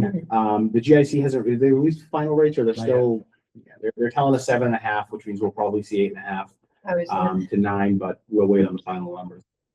Shouldn't be any worse than that. I think the number that we went with at budget balancing is a safe number, but as I've always said, a 2% increase in this in one given year would make a big difference. And again, most of the 2.5 increase that we see in our taxes is reflected in the increase in health insurance. So, even if we move to a period where we switch it to 50-50, so that's the state minimum, forget about the fact that we gotta bargain it. That would give us a couple years of some good budget years, if you will, easier Mhm. budget years. But that would Yeah. also do two things, even at 50-50, an increase in 9% is still gonna eat up either all of Yeah. our new growth, or a third of the levy increase or more. And Mhm. at that level, most of a 3% cost of living adjustment gets eaten up by health insurance for employees. So if we're only giving out 3% raises or between 2 and 3% at 50-50, it's eating up 100% of that. Return to 2%, I don't know if it's ever been 2%, but Mhm. Medicare just trying to keep trend with the general budget increases. Capital equipment, we are looking to change the police vehicle fleet replacement from an annual of 4 to an annual of 5. We used to be able to get more vehicles from seizures, and we just aren't as many, aren't able to get as many more. So going up to a 5 vehicle replacement going forward will set the department's fleet set straight. So that's not a 1 year thing, that's a, Correct. from now on then, okay. The other increases, we're just trying to predict what the cost increases are from various vendors for different vehicles. What's the total size of the police fleet? Chief, what do you have in vehicle fleet? 28, I believe is the number. Yeah. The problem, I mean, we're running a couple cars that are 2011, you know, and they get beat up. Yeah. And it's not the mileage, it's also the idle time. Right. So a lot of our Mhm. cars they're just running. You know, we tried with the electrics and we tried to get that to work. It's completely useless for us. So we really have to we end up spending more in repairs, when they start to get old. Yeah, I was just curious, like, Yeah. so if you're doing 5 replacements a year, then theoretically, within 6 years, you've replaced all your vehicles. Yeah. And, you know, some of our unmarked cars get used less, so the line cars get used more. Sure. Like, for example, my car stays with me for a few years and then it gets cycled down into the detectives. And so those cars last longer. Mhm. The line cars do not last. Mhm. Alright. Liability insurance. Jeff, do you want to take this one? You talked about some of the work we've been doing with insurance. Yeah, so we're going on to RFP on this, so Maya has understood that, and they've kind of reacted accordingly and then started looking at some of their pricing. But also here is the unemployment insurance. You know, we had a big number in there. We historically hadn't used that. Got that down to a more normalized level. Mhm. But it'll be changed to, again, so the RFP it's ongoing now, so we've had a couple of respondents, so we do think that there's, number one, there'll be pressure on Maya, but number two, there may be an option to go with an alternative service. Mhm. Why was the unemployment insurance up as high as that? You can't predict what it's going to actually be year to year. You know, one unemployment case could cost us $30,000, $40,000 or $50,000. So what do you budget that number at? In the past, we used to go through a little bit more of a fibrillation with the budget where you might lay people off and you're paying that unemployment cost. We're still trying to address the cost sometimes of the seasonal employment, reflect unemployment, because remember, we don't actually get to control it. But it's, They do. in some cases, they're able to, unfortunately. Not all of them, not across the board, but you'd be surprised when somebody files for unemployment and contesting it doesn't really make a difference. So we think this brings it down to a safer number. It's been high for a while, but you cut 5 positions and that could be that whole number. And that being said, this year is an example of, as you mentioned before, with the gas and oil. What we don't know hurts us in this case, because all of a sudden in the last 3 months, we've got a number of claims that have been pending in the past that we're paying. So our number is actually higher. So if I'd known that at the point, I probably wouldn't have brought it down as much, but I think we're still comfortable there with, based on the overall liability insurance number. There should be some Mhm. savings from the property and casualty. Okay. Questions on liability or unemployment? Reserve fund, no changes. This is for our transfer to compensated absences, OPEB and stabilization. I think I always get it wrong, 125, and 5. Yes. All right, I got it right. In terms of making a contribution to OPEB, is this something that is required or strongly recommended, you know? Strongly recommended to maintain a funding plan of some sort. But Okay, again, we have the policy that the pension fund is the first priority. are underlying with S&P. We've told them, like many other communities, once that's fully funded, whatever number that may be, 100 or 120%, we will then direct those resources to OPEB, and Yeah. we're very happy with that response. I mean, I know, I understand we have to have a plan. Yeah. But what we're contributing is really a drop in the bucket and everything is said and done. So is there any way, that probably doesn't make a lot of difference this year, but any way we can reduce that number and still fall in line with what the rating agencies, would be looking for us to do? The narrative of the number is more important than the number in this case. Every year we make a cash contribution to OPEB and we have a funding plan. So that narrative, when you're talking to the rating agencies, even they don't know, they know it's crap, is worth it to say, every year we're funding something for OPEB. Mm-hmm. Oh, but just the numbers, like in FY 25, our budget was 125,000 for that. In FY 26, it was 5,000. In FY 27, it's 5,000. So theoretically, we could, reduce it further, but $5,000 isn't going to move the needle on anything. Okay. And we have other contributions in Right, from the Light left. and the water sewer enterprise fund too. Okay. So Yeah. our overall contribution is more in All right. the $75,000. And don't we put anything that's left from health? The policies, any health insurance will be to put into the OPEB, yes. Right. So again, we last year we moved this $700,000. Right, it was 700,000. Mm-hmm. But again, we'll talk about that going forward. Right, because we might go to pension for that, yes. In OPEB is in a lot of ways a success story with where the fund is versus where it was 8 or 9 years. It's built up enough money that its own interest actually generates a decent return. Yeah, the rating agencies always want more. They're always going to want more. They're never going to be happy until you have $15 trillion in the bank, and then they'll find some other thing that we need to fund. But if you look at the actual number over the last 10 years, we've done a really good job making OPEB a significant account. Yeah, next year we'll have a special treat for you where we'll have our actuary come in and really dazzle you with a presentation on OPEB. Ooh, wow. Wow. Looking forward to that already. I don't think we have enough money in the budget. It wasn't in the budget. All right, You want to hear from them, so we're going to hear from them. Okay. okay. At what point would we ever spend money from the OPEB fund? That's a tremendous question. That's the one where, I guess I'm known out there as the OPEB hater, because I don't understand it, because we're already paying retiree healthcare Right, in our budget. yes. It's just at some point, they came up with, as Tony mentioned, the actuaries had nothing else to do, so they wanted to come up with some other unfunded liability. So when you get to 100% funded of that, that's when you spend it. So if like everybody moved out of Norwood and Norwood as a community like ceased to exist, then the OPEB fund could pay for the retirees. Yeah. Right, but like short of that happening, Yeah. how do we ever? Eventually, you're just going to retiree healthcare cost over to the OPEB fund.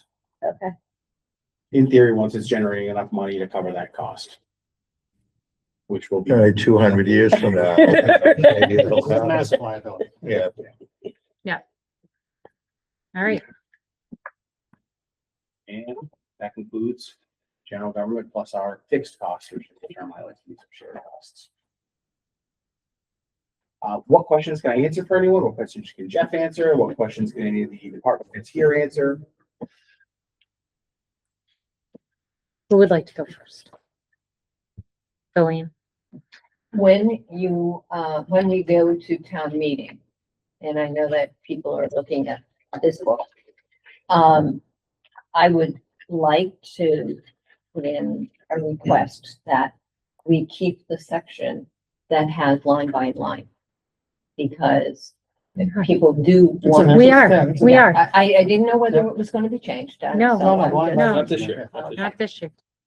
Oh, next year. Okay, well, I'm. No, it will still be available. Yeah. It's just, No, No. I understand, but I do know that of importance. I think that people want to see the whole thing. Yeah, that's not not, the- there's no plan to change that. All right, I just want to make sure. Well, thank you. so I think my general question is, we've talked about a public safety override, but I think it's the responsibility of FinCom to present our best recommendation for a budget with the money that, budget balancing says should be spent on general government. So given the presentation about the need in the fire department and the police department, I'm not comfortable recommending a budget that doesn't reflect any of those increases that are needed. Maybe that means that some hard choices have to be made, but I just, I think the hope is that an override would pass, but that's not, like what It's we're, not gonna last. well, it's not gonna last, but also, If it doesn't pass. if it doesn't pass, then are we saying like, well, we made this large presentation about how we are not adequately staffed? And I still have some questions. We didn't get our answers that we asked for that night. I'm still working on it. It's not that we're not gonna get it in. But, there's a compelling case that we need more staff, and looking at the budget holistically, do we really think that some of the other things we're spending on are more important, more of a need to have than more public safety? Sure, I think we're asking the public to make a decision about the level of service they want. And that's what everyone feels comfortable that we're doing, that we feel that this is the appropriate level of service for the community. The money isn't there, and we'd like them to decide, is this the level of service that they want? And it does come. with But an as I exact said increase. before, you're money not really is- asking the community what they feel is the appropriate level of service. You're giving them a choice of, you can have a better level of service and you can pay more taxes, or you're just not going to have adequate services. And there's no in between. It's an either or. And I understand that that's part of how voting works, but I'm not comfortable putting that out there. It feels manipulative to the voter to say, like, the only way you can get adequate public safety staffing is to increase your Pass the taxes override. and to pass the override, and that everything else is staying exactly the same, that we can't consider, we can't consider reducing hours at the library. We can't consider reducing hours at the treasury office and when you can go pay your bills in person. We can't consider reducing services at the senior center or in the rec department. And I understand that none of those cuts would fully fund what is being asked for, but I still think that if we look at all the information that's been given to us, I think there's a compelling argument that we should be making some tough decisions in other places. And then maybe part of the override would be let's put those services back. And I would support putting those services back. I'm not saying that I don't think those services are important, but I just don't see that they are as important as the public safety. Sure, I can tell you that that's a great point. I've spoken with both police unions and the fire union. They don't believe that this should come at the expense of other. And they feel that diminishing those services are just gonna make their jobs harder. So the less recreation services, the less senior services, they probably get away with some town hall services, but you're taking away other things at the community. They feel they can make an honest argument with the community. We're happy with the services we have, but public safety needs more. And we're not deficit spending for it. They also need it to be permanent. That's why we're recommending an override versus a free cash allocation. Also, if we were to do a free cash allocation and then that goes backwards next year, or the money's not available in the following year, what we would have spent to start hiring and getting these people on board, we would be essentially wasted 100% of that dollars if we're just getting rid of it in a year. But that's true in other places as well. We're not in a hiring freeze right now. We're bringing people in that we don't know we can pay the following always year. Correct, and you never know year to year you're doing it, but if we brought on 10 people and then had to get rid of them after 5 years, made academy, we'll completely wasted 100% of that money. If I bring a GIS tech in for a year and they do your work for a year and then they go, that's one thing. You hope you don't lose some of that as they get familiar with the organization. But if I bring a cop on and then he spends 6 months going to the academy and he comes out and he's gone 2 months later, even 6 months, the first 6 months of the job, that cop doesn't really know what they're doing yet. They know enough to be out there, they know enough to be supervised, but it takes time for them to get to the point where they're providing a valuable service. So if But there's always in and out- some turnover and things like that. There's retirements, there's other ways that you could reduce staff if you needed to. It wouldn't necessarily mean you would have to get rid of the person you had just hired. I just think that I'm not comfortable. So after we went through that whole presentation about how much the need is, I'm not comfortable supporting the police and fire budget at this level. I think it should be higher. And we think it needs to be with a stable funding source to come along with it. How long is that stable? the money going to last? Well, that's what we're talking about. If you pass an override, then that's the public permanently want our taxes increased for this item. But we But would it- pass an override and you would still have a $7 million structural deficit. Correct? You would have to cross that bridge when we get there. But when would we get there? Like, at what point do we get there? 28, 29, 30. How many years, oh, geez, how many years do you think that you've sort of been needy of these folks, these new people that you need to come in? I would say it was a long time. It's been coming for a long time. I mean, when you look at the call volume numbers that were presented earlier on, Mhm. you'll just see that's kind of the story behind it. I think the hospital was probably one of the bigger things I know on fire, but police, we deal with it as well, because we're shooting off to Needham, or with, you know, a lot of times, a lot of our call runs are mental health. Yeah. One of the other things that we run into that's kind of changed over time, and it's kind of been a bit of a creep, is more need for things like dealing with de-escalation tactics and training because of posts. Now, those are statutory reforms that came out, you know, basically after the George Floyd and you know, how things have changed with law enforcement. So it hasn't been a red line moment in time. It's just kind of coming. And now for the police department, we've gotten to that place. And I think fire is the same. Really haven't increased staffing that much over time, and we're doing more. You know, we're being asked to do more. Cell phones, I know it sounds funny, but cell phones have driven calls like crazy, whereas before people would see something on the street and they'd go home and maybe they'd call, maybe they wouldn't, but now they jump on the cell phone right away, and people expect more services as well. So we have to take more time dealing with people, especially in the mental health realm. So I think it's been coming for a long time. I couldn't really give you a particular time, but as we started, the manager and I started talking about this, we started to change those. We increased our staffing a little bit when we took over, when we went to Holbrook. We picked up some officers there, but that got backfilled to fill the desk. So it was kind of a wash as far as that goes, but getting more people on the road, improving our supervision, you know, those are things that are very important.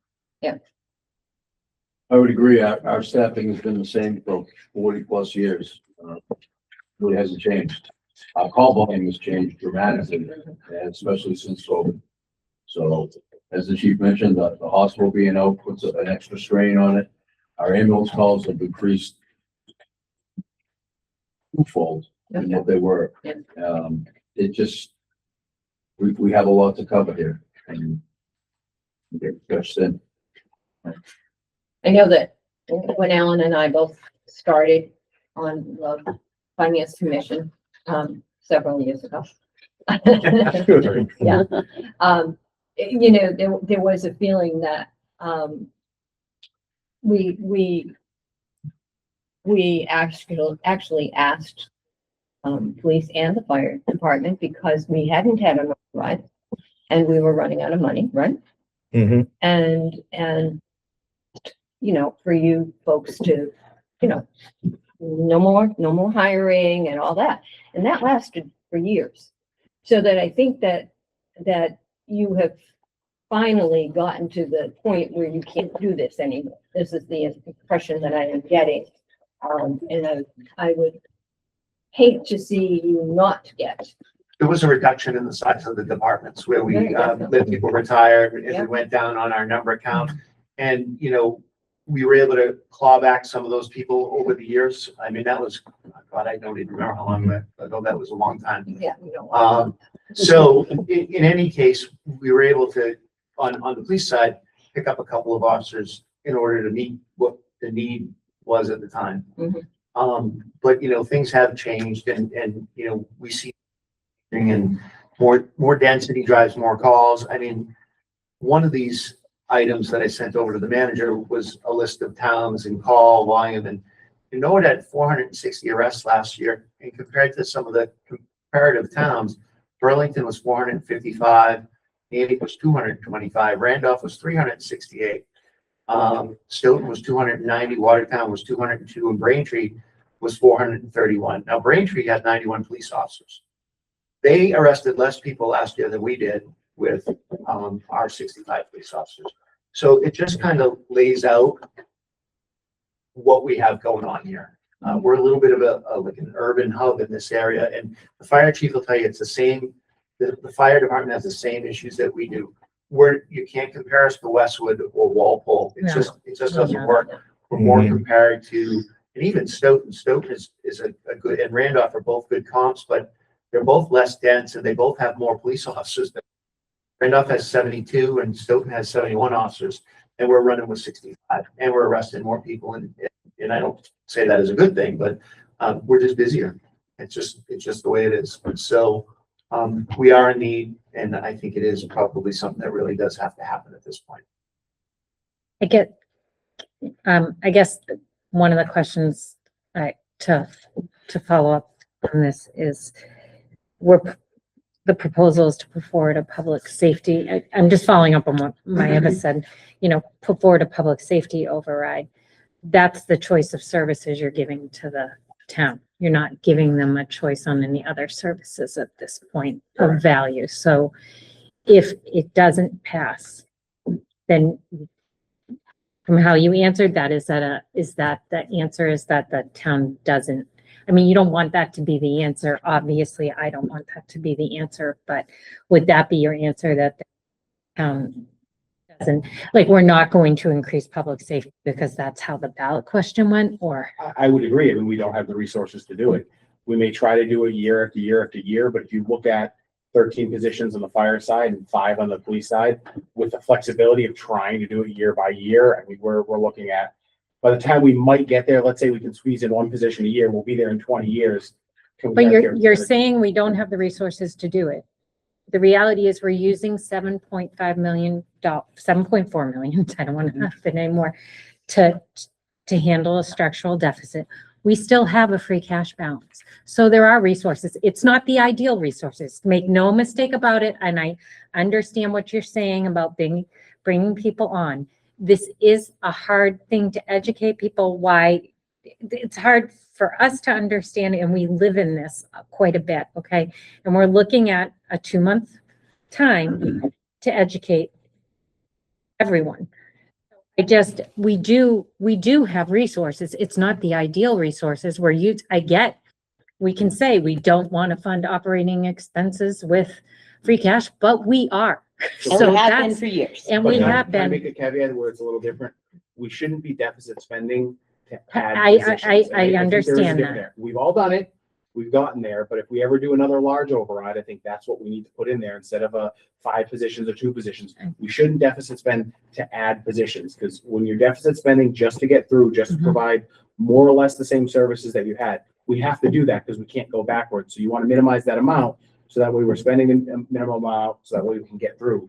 The deficit spend to fundamentally add services is a bad idea. I understand that. But I would also say that you're saying that the ballot question or the override would permanently add it to we all know it's not permanently added, because we're talking 2.5% and 2.5%. That's what that base can go up. When we passed the 2019, we managed to make it work for 8 or 9 years. But if you look at the increases in the public safety salaries, I think they were both over 5%. I'm not making any comment on that. It's a mathematical equation.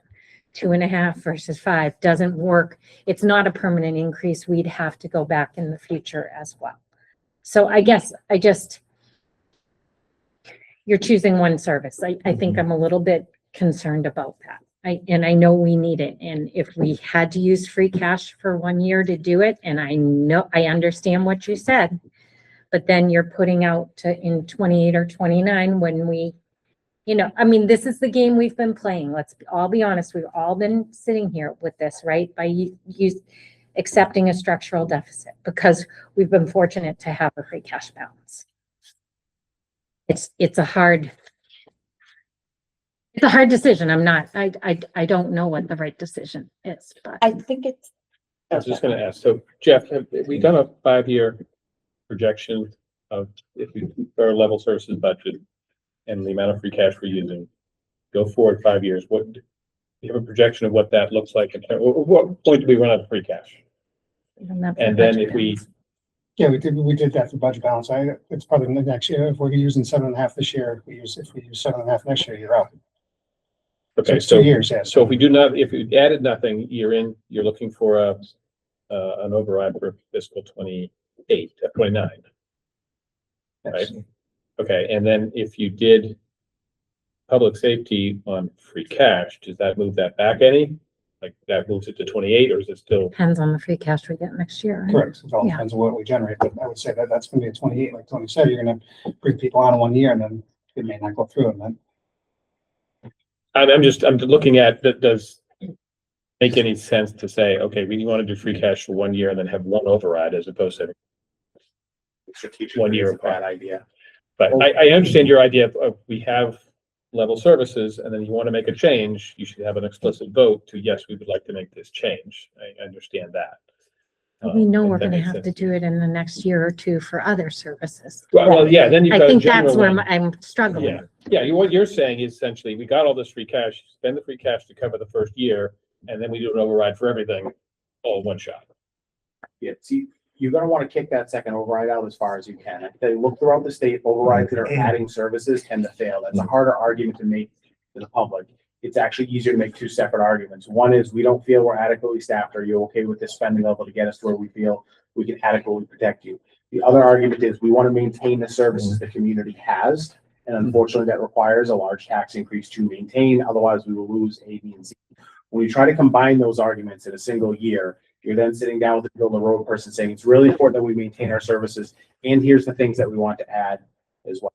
They're two separate questions that the community needs You to want to keep ask. the two separate questions separate. so- Yeah, I mean, on the other Easy, hand. They keep Yeah, failing. on the other hand, though, it's, on the one hand, you're saying it's difficult to go for an override when you're adding services, which is what this override is requesting, as opposed to you already have those personnel, you already have those services, the public is taking advantage of those services, and then you're simply asking for another override, FY 28 to maintain those services. And it's a subtle difference. But again, if you fund it with free cash now, you have those services, you have them. Right, and if you don't have it in the following year, you will have wasted $1 million taxpayer. I Do we have don't know a if I agree budget? I with that. haven't seen a budget for a public safety override. Yeah, we have about 1.5 million. How long is that supposed to last? So that's the permanent increase in the levy. Obviously, you're gonna have your 2.5% increases on that going forward. But that's what we need to add the bulk of the staff positions that we. Could I just make one comment on what you're talking about from the police perspective? Because this is super important to understand. Police departments right now, the biggest thing across the country is recruiting and retention in police officers. People don't want to be cops anymore. There's a lot of liability. And in Massachusetts, we've gone from a civil service system to a non-civil service system. So police officers have become portable. They can go to other towns that are in better financial condition or that have a better contract or things along those lines. If you were to, and Braintree just went through this, they had a big override issue that, they had to deal with a lot of budget stuff. And I speak to other chiefs. Officers in anticipation of concerns about getting laid off are gonna go find someplace else to work. And it's 12 months to get somebody hired up to speed. It's 5 years to get a journeyman police officer that is like really a good cop that's seen some stuff. Norwood has been a destination place. We've been able to bring on people that are lateral transfers, which has been fantastic because it turns our turnaround time. We get people that have already cut their teeth someplace else. We bring them in here. And to be quite honest, when they come from other municipalities and they come to this department, they seem to be much happier because maybe they're not doing the things that we're doing. So there is a benefit from the retention in the police employee side, to look at it from the employee's perspective, to know that that has gone through and that it's more permanent than doing it one way and then we hire and we say, okay, maybe we'll allow layoffs or something along those lines. The other piece is on the police side, we're talking about hiring 3 sergeants, additional supervisors. Now, if I lose a patrolman, but I have more supervisory staff, which I need, it's not the same. It doesn't weigh out the same. couple perspectives from the police side that I just hope you understand a little bit of the nuance from what I have to deal with. So what you're saying is you do an override that's forever. It's sending a signal that there's Yes. permanent funding for the Stability. position. Stability, right, so that somebody could safely transfer to Norwood, Yes, knowing that that funding stream is there. yes. That's. Or they wouldn't preemptively leave to go someplace else, because one of the biggest things that happens is, you got a mortgage, you got kids, you're in that position, and officers sit back and say, listen, and if you look at police hiring, other towns are paying bonuses to come there because there's not enough, there's a need and there's not enough, and if you're a good candidate, you can go anywhere. And so maybe they sit back and say, I don't want to leave, but I can't take the chance or I can't take the risk, so I'm gonna go to whatever town it might be. So just something to consider, and I think it's a fairly important consideration, because we've always had extremely professional and good public safety services in the town of Norwood. So I do think that's an important consideration, but I also think that, we're talking about the police and fire unions are saying they don't want this at the expense of other departments. But I think that if a public safety override were to go through, I honestly think that makes it less likely that the next override passes. And then that's $7 million of other positions that would be in the same boat, that we'd be like, all right, your position is in jeopardy. How many people are we going to lose? And I'm not discounting what you're saying. I'm just saying, how do we balance this whole thing? How do we look at this? We know that in our last override, part of our override pledge was that we wouldn't ask for additional money unless we had maximized all of our other revenue sources. I know free cash isn't exactly a revenue source, but how much free cash, like assuming we spend the $7.4 million in the operational, and then there's like $1 million in snow and ice or whatever, like how much free cash do we think would be left at the end of May? About $7 million. So, how do you tell people, like, we're sitting on $7 million in the bank, but you need to give us another $1.5 million in tax money? We want to use that. How money is that consistent with Sure. what we promised before? We want to use that money to push off that next override as long as possible. You spend more of it now, you're almost guaranteed to trigger that override for 28. We may need to do it for 28. We may be able to trigger it a few later year. The longer you can delay the tax impact to folks, the better. You want that override going out as far as possible, that large Yeah, second override. But it's like, all right, well, I give you 1.5 million now, or I give you it the following year. Like that doesn't really make sense to me, that like, oh, well, if we start bringing in more tax now, then we can push out the override further. But you've already gotten some of the pain of another override. So that I don't find compelling. I guess I just have to disagree with you. We're spending money. If you spend that money out of free cash and you do this, which we're doing, we're deficit spending to add positions, which we shouldn't do, number one. And number two, we're spending almost all the free cash, which is going to, another $1.5 million. Because remember, there's going to be money on the warrant that we're going to need for snow and ice and other items too. So that number's actually lower, and you're almost going to guarantee triggering that override in 28. It may still need to happen in 28, but we should take every opportunity to kick that second override off as long as we can. We'll see if we have another better number from FM Global. Maybe health insurance moderates next year in terms of how much it actually goes up. Maybe it's less than 9, which would be helpful. So if we can possibly kick that override off 1 year, I think that's a value to the taxpayers, that we're kicking it off as long as we possibly can. I think what we're probably looking for is an overall financial plan when we go through some of these numbers. If you do X, what does this mean to free cash? If you do Y, what does this mean to free cash? What does this mean to an override? Does it mean you can put an override off for another year? Or does it really not make any difference whether we use free cash money for additional positions this year or not? Will you still, no matter what we do, require an override in FY28? Well, I think what we just talked about kind of just detailed that. So if we're using the 7.5 in free cash, we get the operational override for police and fire. That's probably looking at a 29 for the next general override. If you don't do that, we're going to use $9 to $10 million of free cash. That leaves us with 5 to 7, somewhere around that. We can't afford that in the second year. So now you're 28, you're guaranteed to get that override. I think we're probably going to have to see that, in writing and take a look at it. We need to actually see budgets and numbers and not just talk about Yeah, them. because again, to me, it's not a question of if, but how we fund this. I don't think there's any question about that. I mean, the numbers, from both It's a the police funding side question. and the It's fire not a- side Right. are what they are. I mean, we We have know to you- figure out what's the best need way to it. get it, We know best way to get it done. you're needed, and you have needs. So, we're not saying no. We want to help you, but we have to do it in a way that's good for the whole town. And be realistic in what everybody can contribute. I ask a totally out of the box question. I do understand the value of going to the voters and seeing what they think. I know that typically you go to the voters and you ask for an override. You can't say like, hey, do you want to spend $1.5 million in free cash this year and then start an override next year?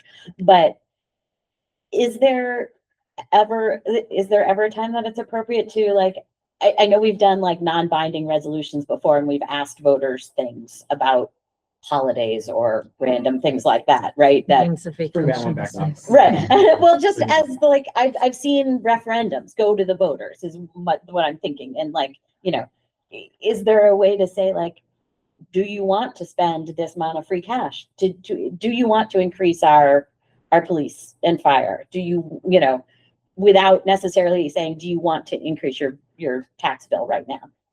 I don't know. In theory, yes, I think you've missed the April election deadline. Right. To be able to get to it. And then does a ballot question then become just as confusing as what we're asking the public? And that's Yes. always a challenge. I mean, remember that the limitations of Prop 2.5 force us to have these types of discussions that we shouldn't have to have. This is an $8 a month increase in people's taxes. $1.5 million is not substantial to the overall town budget, to the whole thing. But because of Prop 2.5, it forces us into a discussion that I don't think anyone would otherwise wouldn't just say, of course, do it. But now we have to have this affirmative ballot vote to do it, which is what forces us into this difficult scenario of how to game it. The goal is always to kick off the larger override as long as possible. If you can kick it off even one more year, that's one more year. People don't have to pay that $600-700 a year or whatever it happens to be. And that's really where the delta comes down to, as well as, again, having made the argument for overrides here and elsewhere in the past, as I know some of you have, an override to balance the books and an override for increased public safety staffing, the message becomes difficult because there's a very specific message that public safety wants to get out, because even though we think it's the level of service the community needs, it's more than we've spent historically. And it's enough that we need to ask for, can you please go up? Because remember, we're also on the police side saying we'd like to increase staffing going forward too. This is what we need to sort of get going and get started. It's a tough question. You can look at service reductions. Other towns have done that. I can tell you the town of Easton has done that. They got rid of their municipal ambulance service. It didn't make as much money as ours does, so they got rid of that to get their fire staffing where they wanted it to. I live in this town too, just like everyone else. I wouldn't want to live in a service like that. Easton got rid of their municipal trash. They said, we're done with it. It costs money. Everyone just go and pay, not even charge for trash. That's something we've always had that discussion out there about whether we charge for trash. And if we were to lose an override, that's always on the table. But they just said, nope, call a private vendor. Like we're done with it altogether. So you start going down that path. If we have to, we will. But then you start looking at the totality of the services you need and what kind of community are you protecting when you start gutting all of your other services. And then that just leads to lower property values, different types of folks moving in, different problems. They're just going to dump it back on police and fire. I mean, I can tell you that the senior medical transport program, for instance, probably keeps a lot of seniors from calling 911 because they're going to their appointments regularly. They're getting in touch with people regularly.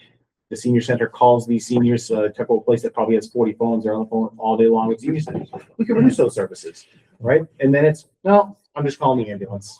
You know, the RECTA program, the kids have a thing to do, the people have a place to go. The answer is sure, they do. And otherwise, that's going to get dumped more on public safety. So we run those services at a fairly minimal level, just like we do with public safety. And unfortunately, that's where we are as Norwood. That's our wealth level as a community. We're not a wealthy level. We've probably pushed this longer than we should have. But like a lot of things in Norwood, because we don't have the money, we're running right up to the end. Look at Hawes Pool. How long did we wait? 80 years old. Look at Town Hall. We know the building needs some work. Other towns, it's, oh, Town Hall's old. Boom, do the override, pay the money and do it. We're running right up to the end and sort of doing things at the end. And I wish we could do it better. We don't have the money to do it better. We probably should have increased staffing like we know, like a lot of towns do. Every year that override, it was only if we have to put something in, only if we have to put something in. And man, if you do it for police or you're doing it for fire, and one firefighter doesn't really make much of a difference, so you got to add 4. So we've just Have we pushed this probably longer than we should? We should, but we're always pushing things out as far as we can. That's just how we pay our bills. But my suggestion was not that we completely reduce, that we say like, all right, we're not paying for rec, we're not paying for, we're reducing rec, we're reducing the library, all that kind of stuff. It was like, all right, let's say if the override fails, because this is our two scenarios that we're considering now. If people don't want to put in an extra $1.5 million a year, then we are going to reduce that so that we can add some small portion of the, maybe we add 4 firefighters and 1 police with that savings. But then the override is still the same $1.5 million, but it includes keeping those services. Yeah, I guess, but then if that fails, then you're adding a couple of public safety positions, randomly cutting other services. I don't know that it would work. And then what are we going to cut out of the school budget? Because it's one whole budget. So we're going to say, all right, we need to add these 15 positions. So we're going to take out 1 at rec, 1 at the senior center, 4 at the library, 3 at town hall, 2 at DPW, and 6 teachers to make it happen. I don't know that that's a. I don't know I that think the public would buy there was a compelling case made that we need this. And so what do? You got a bottom line. What do you do? Yeah, I mean, we've invested a And lot if in they the school say no, department. I don't want to if start they say cutting back. no, they say no, what are we gonna do? We're gonna let people know that this is how we have to live, just as we've been doing it today. I mean, July 1, the money might technically be in the budget, but we're gonna have the same staffing that we do right now. And that's not great, but we're gonna have to live with it. I would then argue we probably won't have the same staffing because I think that's a dangerous game because what message does that send to your current staff? I think if you're talking about a strategy, we just have a disagreement on how to get there. I don't know where the FinCom plays in on that strategy versus what the board's role is. I mean, the thing I worry about is going essentially with back-to-back override requests. Whether it's best to go to two overrides or just one bigger override. I'm not sure which side of the coin I'm gonna come down on, but I am concerned psychologically with the town of Norwood going with 2 overrides. Given that since the last override, there was also the override for the middle school. Yeah, and we know a few years down the road, we may have something for town hall, so. I mean, I think part of what Proposition 2.5 forces to do is to take public votes on major expenditures, whether they're controversial or not. I mean, you look at it as we have to vote to raise taxes, but you're also saying that some of these questions have to go to the voters. So do you want to build a new high school? You have the tax part, you have to also answer the questions on new high school or middle school or whatever. I think that's just, I mean, a lot of places outside don't do that on a regular basis. Anytime you want to issue bonds, you have to go to the voters, so, and that's not necessarily a bad thing that you do that. But again, I'd like to see a financial plan, like was mentioned earlier, to say, okay, here's different scenarios. We just stay with where we are. Here's what our free cash is going to look like over the years. And we'll make it to an override point. If we do a public safety override this year, here's what that looks like. And if we did a free cash for 1 year and then an override later, where do we get it? Because what you're saying, Tony, it would be nice to have public safety override this year, to have 2 years till the next one, not next year. And I It's just all like part to of like see all those strategic numbers. planning. That's what Yeah. this is. Mhm. And This that's is we- strategic planning. This is what we need. And that, I think, is the best practice, is to have a 5-year plan and to be able to present that, to say, here's the plan. And this is why we're doing what we're doing, because here's the plan. That's all the plan. Together. And I think, like you say, you show what we're using to balance the budget, you show the miscellaneous things we're spending free cash on, leave an allowance for capital every year. And then for additional free cash generated, just kind of project that forward 5 years and see where we end up. We can do that. And to that point too, is one, and I know we can't bank on it, but again, if we target 103% level on our revenue, Right, that's what I so the was, 7.5 we're using, that's really 2.5 if we do it right. If we get the revenue at 103% of what we're budgeting, Right. because we're conservatively budgeting. right. So yes, we're saying 7.5 because we have to balance our books, but we Right. do think we're gonna bring in 5 million in additional revenue, but we can't bank on that. Right. Just Right. for budgeting purposes and bond rating and all of that. They don't want you to go up to that full level. Yep. So it's not really 7.5, but again, it's gonna be on paper and it looks like 7.5. But that's You where have when to you say it's that 7.5. the override's gonna be 28, not necessarily because it's not really 7.5. It could be 29 because And we're that's gonna what we'll add put on five. here. I We'll mean, say that's what what we we're, think yeah. revenue's gonna be. So that's why, I would confidently say it's 29, you're gonna push it out another year. Yeah, I mean, I Mhm. think pushing things out another year will make a big difference. You know, how we look at I this, is agree. how I look at But this. then I I still just think don't we're want to do gonna an have, override one year and the following year we do another override. I just think that that's tough for the voters. Uh-huh. Yeah, and I don't think the analysis, we're not gonna show that we're gonna do the 1.5 and then we need one next year. I don't think that's, nothing that we put together will show that. Okay. We put that together for everyone. Okay. Great. Yep. that's the general government budget, and I believe also, well, not the total update on the Cover a couple of public items, safety. yeah. right? Yeah. Do we want to continue on the update on the public safety override or what? Just that we will have some information out to you shortly with some salaries and other information. We just sort of Comparable finalized most of staffing. it today. Yeah. Thank you for sharing what you did tonight. Yeah, I put all that together. We have Thank 3/4 of it all. Can I just say, as Yes. far as if you're looking for numbers for comparable from town to town, the problem is police contracts, and you all know this, municipal contracts are very difficult. Yeah. So we have to take, and I tried to put it together in a manner that gave you just an idea. Mhm. But there's a million things that go into a contract that Make it look it's so hard different. to, make it very difficult to compare. Norwood's in a good place, but there's things like, we only get 10 sick days. Other towns get 15, and Mhm. that was thrown into the wage a few years ago, through contractual negotiations. So, the number might look higher on that Norwood really is, and that type of thing. So Yep. it's very difficult, Mhm. but we're right along with our local cities and towns, Yeah. so. And I think if we get that and we have questions, I think that's, I put you it could together clear for up you. for us and you know what I mean. 100%. So, thank you. We have both salaries for police and fire. We have a comparable cost, and we're just assembling. We have the same issues. You have the same issue? Yeah, our contracts are all different. Yeah. Every contract has different things in it that monetarily change the contract. We tried to do our comparison with step one paramedic, because those are common. Right. It's the other things that education's different in every department. Longevity doesn't even exist in a lot of departments. It just isn't, in those that it does, it's different. The holiday structure is pretty much the same throughout all the departments, so it is hard to compare them, but. And that's just why it's taking some time to make sure we're getting apples to apples. Even at step one, like a lot of police departments, their step one is usually like a learning step.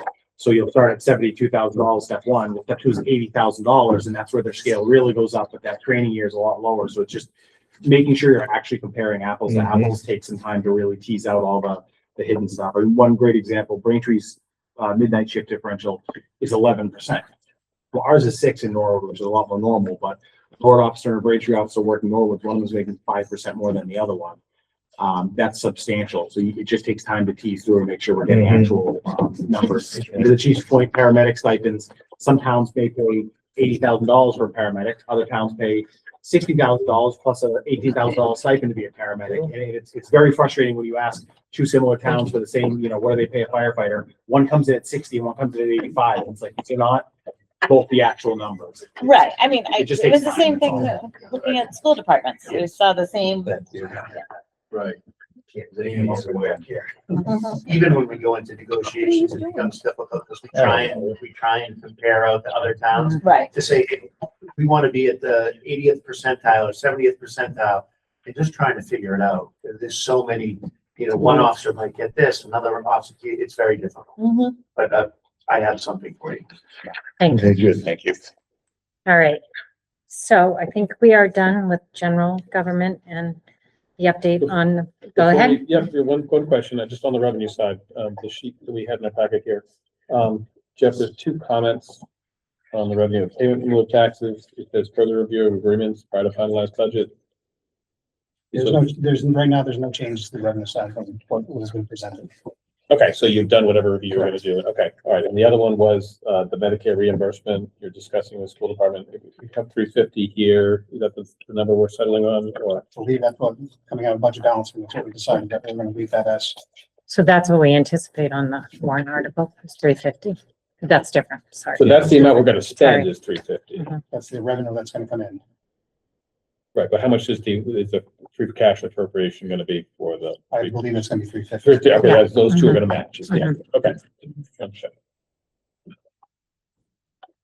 Does anybody else have any other questions? At this point on the general government budget? All right, we'll move along. Department heads, if you want to leave, we're not going to be offended. But Thank we'd you love for to your have you time this stay. evening. I'm gonna give you a chance to exit. Thank you for joining us tonight. Have a good night. Thank you very much. Thank you. Thanks for your time.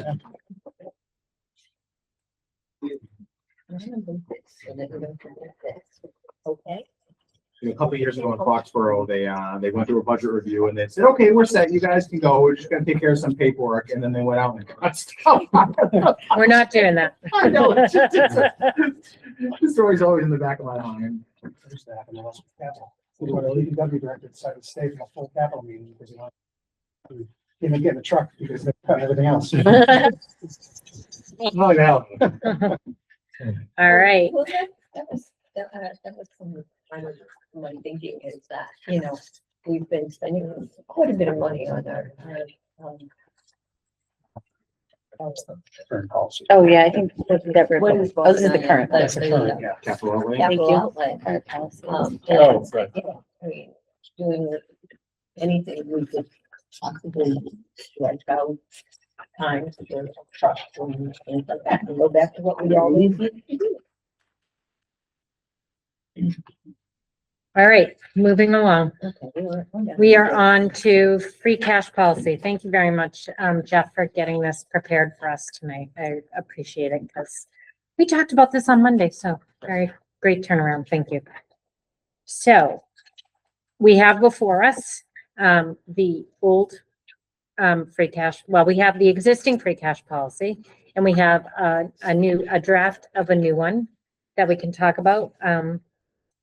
So I will open, Jeff, would you like to speak to it first? I don't, not make copies of. Or gold one, if you want to see that, I can probably know that. Jeff, would you like to talk to it first, or? Yeah, sure. Okay, So thank you. obviously the task was to review the current free cash policy because we all agree that it doesn't meet the current needs or what a true policy looks like going forward. Yeah, So I took a crack at it. You can see it's more of a formal document with a purpose, a definition, kind of a standard policy document there. Again, explaining definition that free cash is non-recurring. Then we get into the meat with really the policies, what we want to talk about. So we still have the non-recurring nature. Should be treated as a non-recurring revenue source.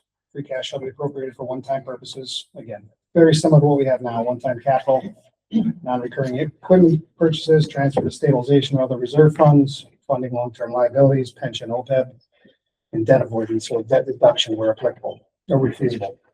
But we've added in kind of use it for operating budget because we understand that obviously we know looking ahead, free cash is probably going to be an important part of our budget going forward. So I don't think we can eliminate it altogether. It's just not going to be feasible for the town of Norwood. Or for most towns in the Yeah, state of yeah, Mass. exactly. It's- I don't think we're unique, Or others so, who may, do a very large override and get away from this stuff. right. So, and again, this is a policy open for criticism, changes, whatever you may want. But I think the key here is number one, we're going to be clearly defining that free cash is going to be used in the budget. So that is, as we're doing here, we're explaining that to everybody. Everybody understands it. It's not something that's just be thrown on top of something and say, okay, well, we're taking free cash and we're going to balance our budget. As Tony mentioned, and we put this in there, free cash should not be used to balance the operating budget of admin staff, either town or school side. Mhm. Conditions for tax rate support, that's more of a formality. And I think you'll see it this year with the way we structure the motions. We've been directed by DLS to say if you're using free cash, it's to reduce the tax burden or the tax rate. So that's how they've asked us to do that. So that's been put in here. It's kind of conditions for tax rate support. So you're supporting the level of spending to reduce the tax or to not increase the tax rate as much as you would need to. Even if that hypothetical increase was not allowed under 2.5. Correct. We have to- That's a little- yeah. We have to explain that at town meeting, that, yeah, we're asking you to reduce the tax rate from a level that was not legal anyhow. This provisional law predates 2.5, but Yeah. technically an unbalanced budget, you are spending the tax money, so you're reducing the tax rate even though you really can't. It's, And that was You are directed from them. They. Right, you've spent Sample- some time sample- on the phone. Sample policy of the language that you're supposed to use. Now, again, you don't have to, but that's what you're supposed to use. So it doesn't make sense. It's better if we can keep DLS happy. Yeah. Yes, we like to do that. Their park's worse than their bikes. We don't need to test it. Let's not test it. Section 4, again, minimum free cash balance. We did have it in the other, policy, the existing policy, but we upped that to $1 million, kind of, again, just not a random number, but a more sensible number for what we think it should be. The bottom, Gives us- yeah. It gives us a little bit of a balance for the unknowns, like the snow and ice and the other stuff that we're up against right now. Right, and the $500,000 was approved 6 years ago. Correct. It- So, The $500,000 doesn't go as far as it did 6 years ago. But that's not a goal, that's just a no, it's not a goal, It's exactly. a floor. Exactly. absolute Yep. floor. And that's, again, not a routine spending target. I have that in here. Yep. And again, we should not appropriate free cash down to that level on a routine basis. So it's in there as your bottom, your basic. Mhm. Section 4 is minimum free cash balance. Again, sorry, section 5, use of excess free cash. We put this up to 10 million, again, kind of bolded. That's a number that's up in the air. Tony and I were talking about it. We kind of had 7.5 in there because that's what we've been using. May not make sense, maybe. Do we have 7.5 or 5? No, In the I old, was using 7.5. yeah, Okay, so because I was just 7.5, thinking yeah, 7.5. so Okay, that's why I was Yeah. just, And again, that's similar to what we have in our stabilization funds, pension, pay down debt and OPEB. So again, it's more of a structured policy, more detail on how to use free cash for the operating budget. Some caveats in there that say you don't use free cash to add positions. I think that's important. can you explain to me, an exception may be considered when a significant grant-funded position requires conversion to ongoing local funding. Can you give me an example of a significant grant-funded position? I guess that's, Tony can, yes. I mean, that's where I struggle. So I don't think it would be a permanent, like, hey, this is coming off, let's do it. Something ends in the middle of the year, something's a program that's going in. I mean, we're seeing wild stuff with federal funding now. If all of a sudden something got cut that nobody could have anticipated, you might want to do it as a bridge. Or if you were to say, all right, we're going to fund this grant funded position out of free cash for 5 years as part of a plan. So let's say we got a JS person for 3 years out of a grant, and then we said, we want to keep them a couple more years. Let's ask for free cash to fund that position, but that should be something separate from the budget. It should be, we'd like to fund this JS program for the next 5 years at this cost, and it's a full-time employee plus this. Another example might be if we did like a recycling coordinator. We used to sort of have a 10 or 15 hour a week position, and sometimes those things have value for a couple of years, but they don't necessarily have a permanent value. So if we said, okay, we want to try to have an impact on recycling, we're going to sort of grant fund ourselves in a sense, a position with free cash. We're going to say, we want to hire somebody for 3 years to do this, and then we'll evaluate it. You might want to make sure you're keeping yourself open to be able to do that. Another example might be, I think we did the school Medicaid positions, like that's the example right there. we don't want to be so strict that we're saying we're never doing it. And they're like, wait a minute, there's a revenue source. But those things should be called out separately. It shouldn't be, all right, I'm going to add a staff analyst to my office, and then we're just going to add $90,000 in free cash to pay for that staff analyst. It should be, whether it's a separate warrant article or called Okay. out separately, so we know what we're doing, that this is over here. Yeah, I think that there's a final plan for that. So they There's a would be final called plan. out separately. So the mid-year example may not be the best idea. It Fair would be point. more to We can the, probably do that anyway. But yeah, we want to the specifically. mid-year, do a you might program. come to whomever you need to come to. Right. And if you think about it, there might be a better way in the future to fund some of the school initiatives we fund over the years where we say, hey, we think hiring 2 more analysts would make a real big difference. Well, okay, let's put together the budget, then let's look at it. We say, okay, it's $20,000 a year. Well, let's give $500,000 and report on it in 2 years. They know it's sort of tied to it. The money's not going to go somewhere else.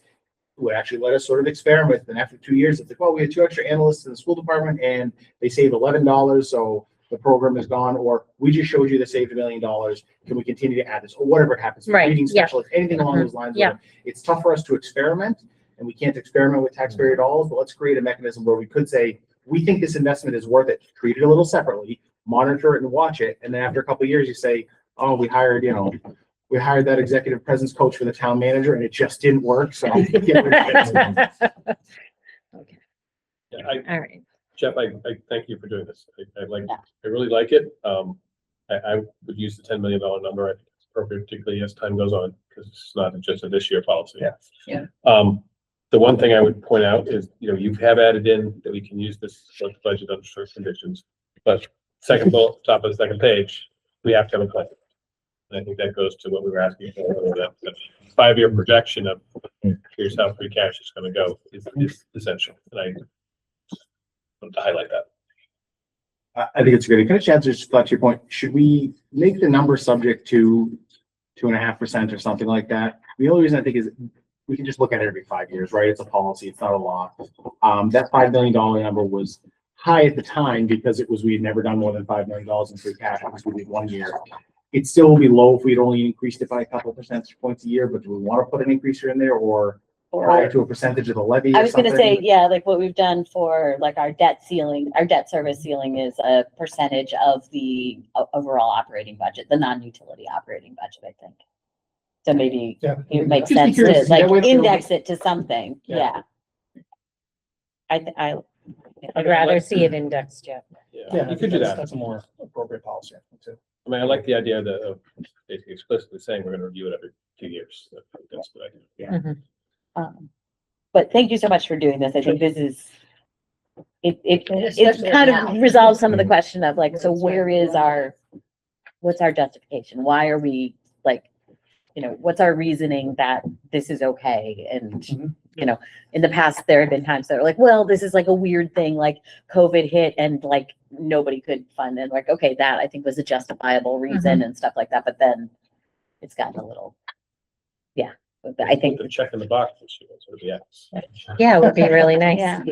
Now, one question I had though is, what do we mean by new staffing positions? If you reallocate and say like, you know what, I don't need this person anymore. Now I need, like, I know you've done that here in No, town hall. I think we're We talking did that about with dispatch adding, too. adding positions, additional FTEs. So if I have a position at rec and I want to add a position at the library and I take one from here and add it to here or the other way around, I think that's the flexibility you need in the budget to say, look, you're staying within your level services budget. You can always have a discussion of, is it really level services because you're adding over here? I think that's reasonable, but public safety is an example. I want to add a cop. We're not going to deficit spend to add a cop. I want to hire a reading specialist. We're not deficit spending to add a reading specialist. Some of the CFCE position that we sort of absorbed, that's in the budget now, or I should say we've had to hire the person, but that will be an example in the future. We're not taking on this full-time position and also using free cash to offset the position. If you cut something somewhere else, fine. Tim's going to need that flexibility. We have less of those changes here, but we want them. The original was full-time in position was in there, but it kind of, I don't know, new staffing really felt like it met the need better than a full-time employee. I'm not, There's some wiggle room. right, I'm not arguing that we Yeah, need to yeah. change the language. I just wanted us to have a conversation about like, what do we mean? Like, 3 new cops is what we mean. Getting rid of 1 admin assistant and moving them or something like that, I think is within an increase your FTE count. And part-time, if it's substantial, I think is why the language covers you. That doesn't mean adding $2,000 to a part-time line, but if all of a sudden we've got $60,000 added to part-time salaries in the building department, it's like, wait a minute, what are you doing here? Well, I'm just adding 5 part-time employees. It's like, well, I that's mean, the same thing. the schools talk about full-time equivalents and I've seen people like say like seem to be confused by this, but like what that means from, and I think you guys know this, but like just for the public who might have questions, if you have a part-time art teacher who's teaching 2 days a week, and you have a part-time music teacher who's teaching 2 days a week, and you have a part-time librarian who's teaching 1 day a week, together they are teaching 5 days a week and it's a full-time equivalent. But none of those people actually qualify for benefits because none of them are working more than half time. I agree. I think all you have to do is just do a staffing crosswalk. So let's say I have 5.2s, right? We're really trying to look at benefits, but I say, well, I want to hire one full-time art teacher instead of 5 part-time. Just do the crosswalk. Here's where it's coming from. Here's where it's going. Nothing's increasing. And, we'll probably be flexible. You'll probably have 0.95 in FTE that everyone might just say fine as 1, but you just do that crosswalk to show, wait a minute, your FTE count has changed. Show us where it's coming from. Library down 1, rec center up 1. Willett's down 2 teachers, Coakley's up 2 teachers. And if that way you still have that flexibility, but you just call it out with a simple crosswalk of where are these things coming from?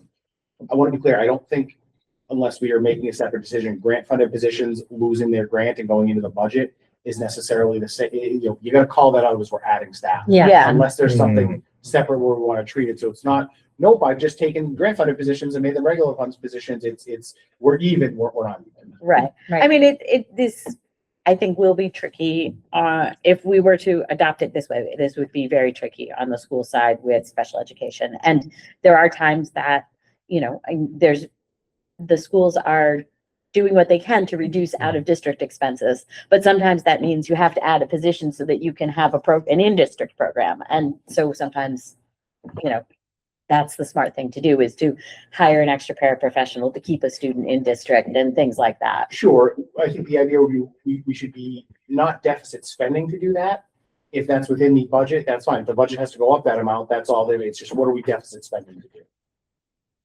But does that mean if we're using any free cash to offset the budget that we are deficit No, I mean, spending? maybe we set a floor of like anything under $1 million or something like that is well, honestly, we call this rounding error. That's what we do, is that's what you use it. When you go to set the tax rate, it's like, oh, wait, we're off $84,000. You got to use free cash to balance it. So we could set a floor. I don't want anyone to then come in, because we've had this problem where it's like, well, anything under $1 million doesn't count. So we want 4 positions and it's $400,000. Right. No, and I'm not trying to create loopholes. I'm just saying that Or close I'm loopholes. looking at this and saying like, that's the one sentence in this that was like, all right, that's gonna be the one that's gonna cause the most discussion. I think that's where you go back and you have to reduce your budget. So, we're committing to funding a level services budget. I need that one extra position. I make a case for I need it, but we have to use free cash. That's where you can say, no, we're not using free cash to balance the budget. It sucks that you got to do something somewhere else, but we're not using free cash to add positions to the budget, even if it's needed, even if it's required. That's kind of what got us into the situation that we're in. It's one thing to use free cash to stabilize, but then to try to grow, it's just not, unless you're doing a separate little, unique program. Which, watch, in 10 years, we'll have a unique program budget. Everyone will be like, remember when Mizuko said that? Now we got a $48 million unique program budget.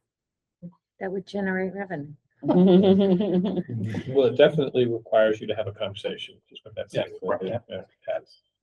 Like that happens, because there's all kinds of different categories about adding staff. I mean, like you said, there's the moving people around because you don't need them here, but you need them there. And then there's the adding staff because there's more kindergartners, so you need another teacher.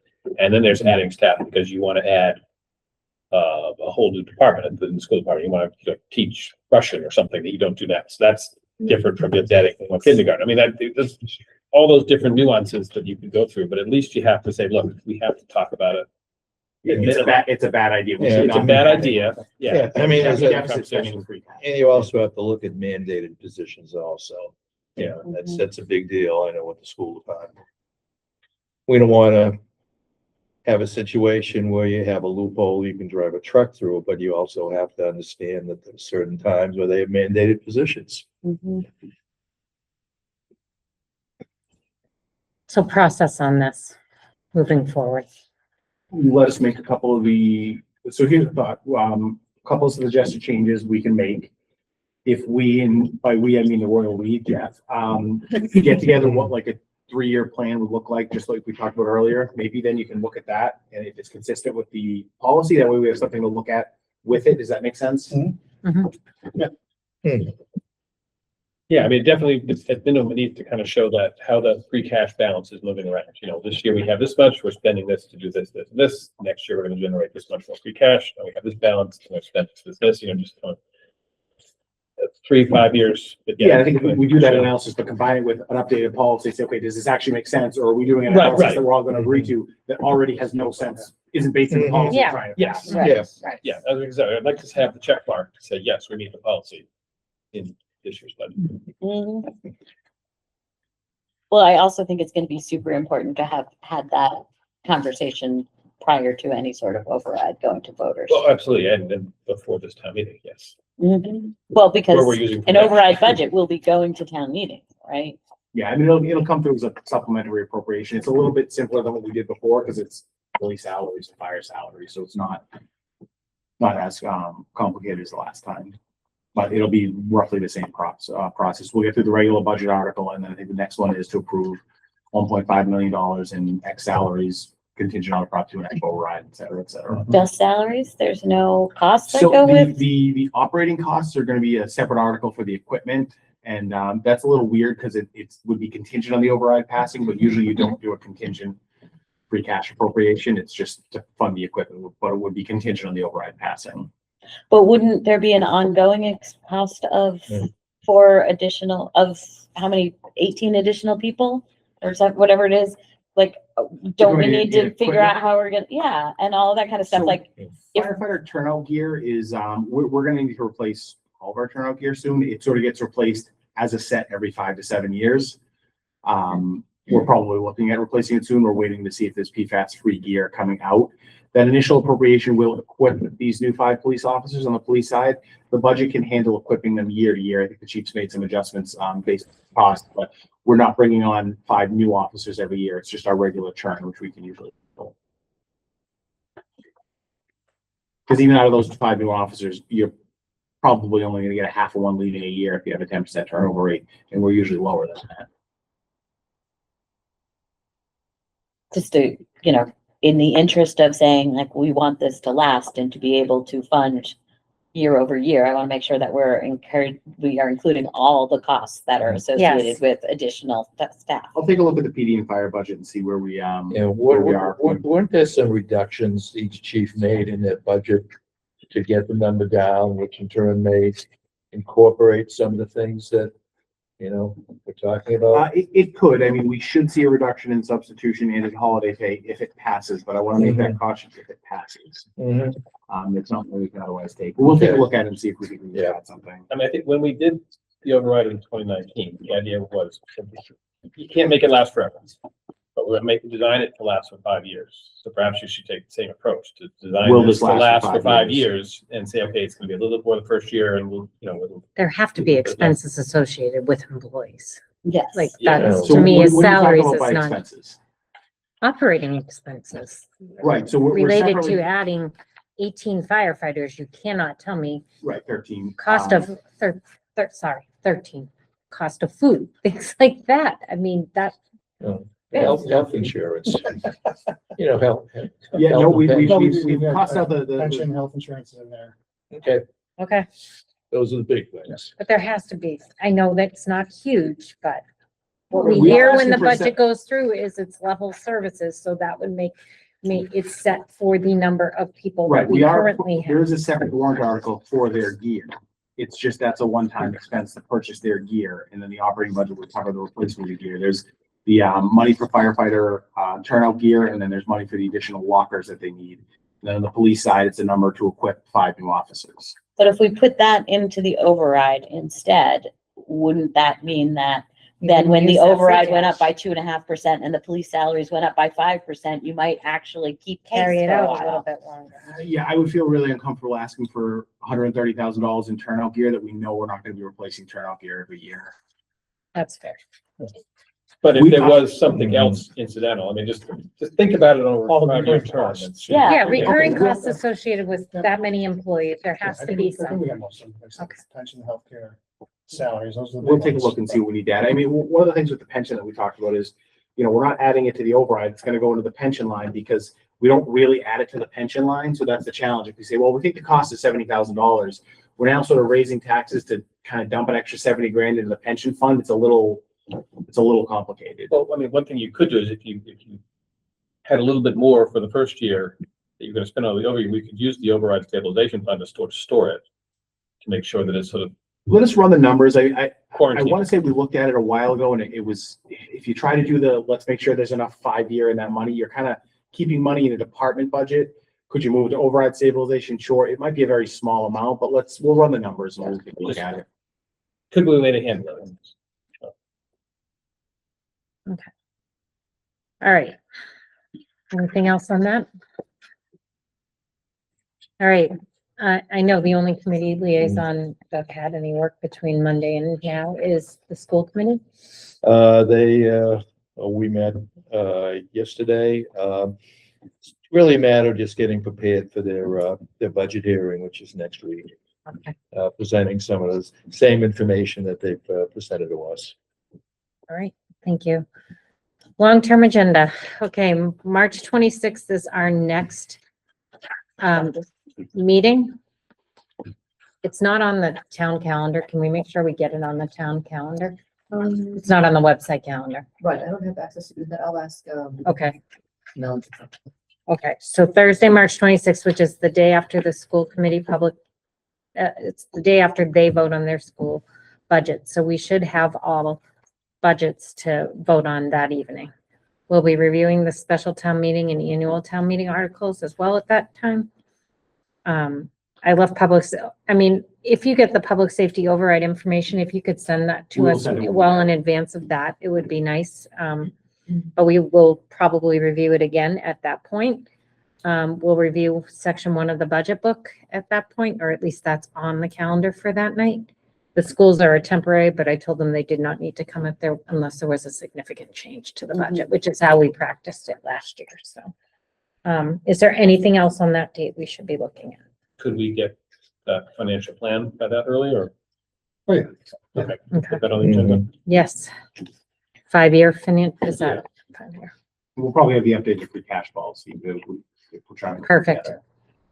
I have no problem allocating Jeff's time. Okay, you may not be going to class next week. The only other thing I would say on that free cash policy is let's think about the best way to get it approved by all 3 boards. My only suggestion is, I know there was a discussion of trying to get all 3 boards together, maybe the chairs or the vice chairs or something like that to I have think a that would be a better conversation.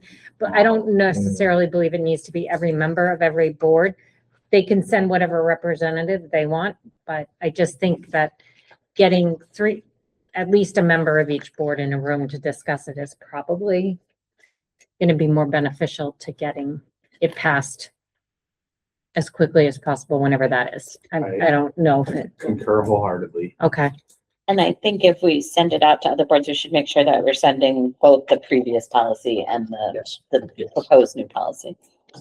Yeah, I know everyone loves all 3 boards in one room. When we first did that, we had 15 brand new policies to go through. Mhm. So it took a couple hours to really go through and just to do that on the policies for 1 or 2 policies I don't think would be a good use of folks' time. Not to mention some of them like the overlay policy, like that's not. but I thought so we are reviewing all of the policies to see which ones need to be done. Right. Correct? So I think like at some point, It's a good mechanism. because we haven't done it since what, 2018? Is that when it was? So- Well, it's right before the override. Yeah. That was when the That was when it policy was was approved, approved, so or I still feel like I Yeah. just started and we did that when I just started. I think I was still wearing glasses. So for me, it Yes. feels like we just did it yesterday. So, sorry. I was on the school committee when we did it. I've been on this committee now for 4 years. Seems like it was just yesterday. Yeah, it was. All right, and then do we want to look further out or do we want to discuss that later? Part of that could depend on what we get done at next. Okay, session. so Yeah. we'll deal with March 26th. Okay. Anything else we need to discuss tonight? Nothing for me. Action items and follow-up. We're gonna look for a 5-year financial plan, a free cash, update to the free cash policy. Is there anything else? Well, part of that 5-year plan, I know, assumes whether or not we use free cash this year or whether we go with an override. Mhm. Right, it'll include some of that model. Yeah. So we'll receive the answer to our public safety questions? Yep. We Okay. have almost all that. We're just Okay, gonna do one final review. all You right. don't have to send it to us all at once. You can, as you get I answers, you can know, send but them then to it's like you'll us. get the police information and then a week later the fire information, then 2 days later the fire staff. We just wanted to put it together as one document because we know we're gonna. Will that include what you presented to the Board of Selectmen? Yeah, That's the special? presentation didn't really change other than the numbers. There were some FAQs that we'll include as well. Some Okay, of those related to the actual town report. Now- One of the other things that we had asked about is if we weren't using free cash, what would happen to the general government budget. That was something that the schools included in their presentation to us. You had promised that you would send us information that you presented to the board back in September. We haven't gotten that. Yeah, we're trying to dig out that specific report. For some reason, it was printed and handed out and can't find the copy, but we're recreating it. Set pencil, it's gonna be pen. I have too many files. So you have the- I can't type the word budget reductions, budget cut into my Google Drive and get any type of reasonable search So, responses. so Tony send general government reductions if not using free cash.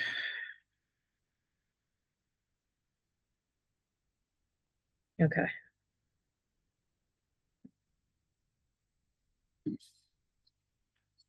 Anything else, guys? All right. If there's nothing else to discuss, I will entertain a motion for adjournment. So moved. Second. All those in favor? Aye. Opposed? Passed unanimously. Thank you very much Thank for you. joining us. Thank you. Thank you.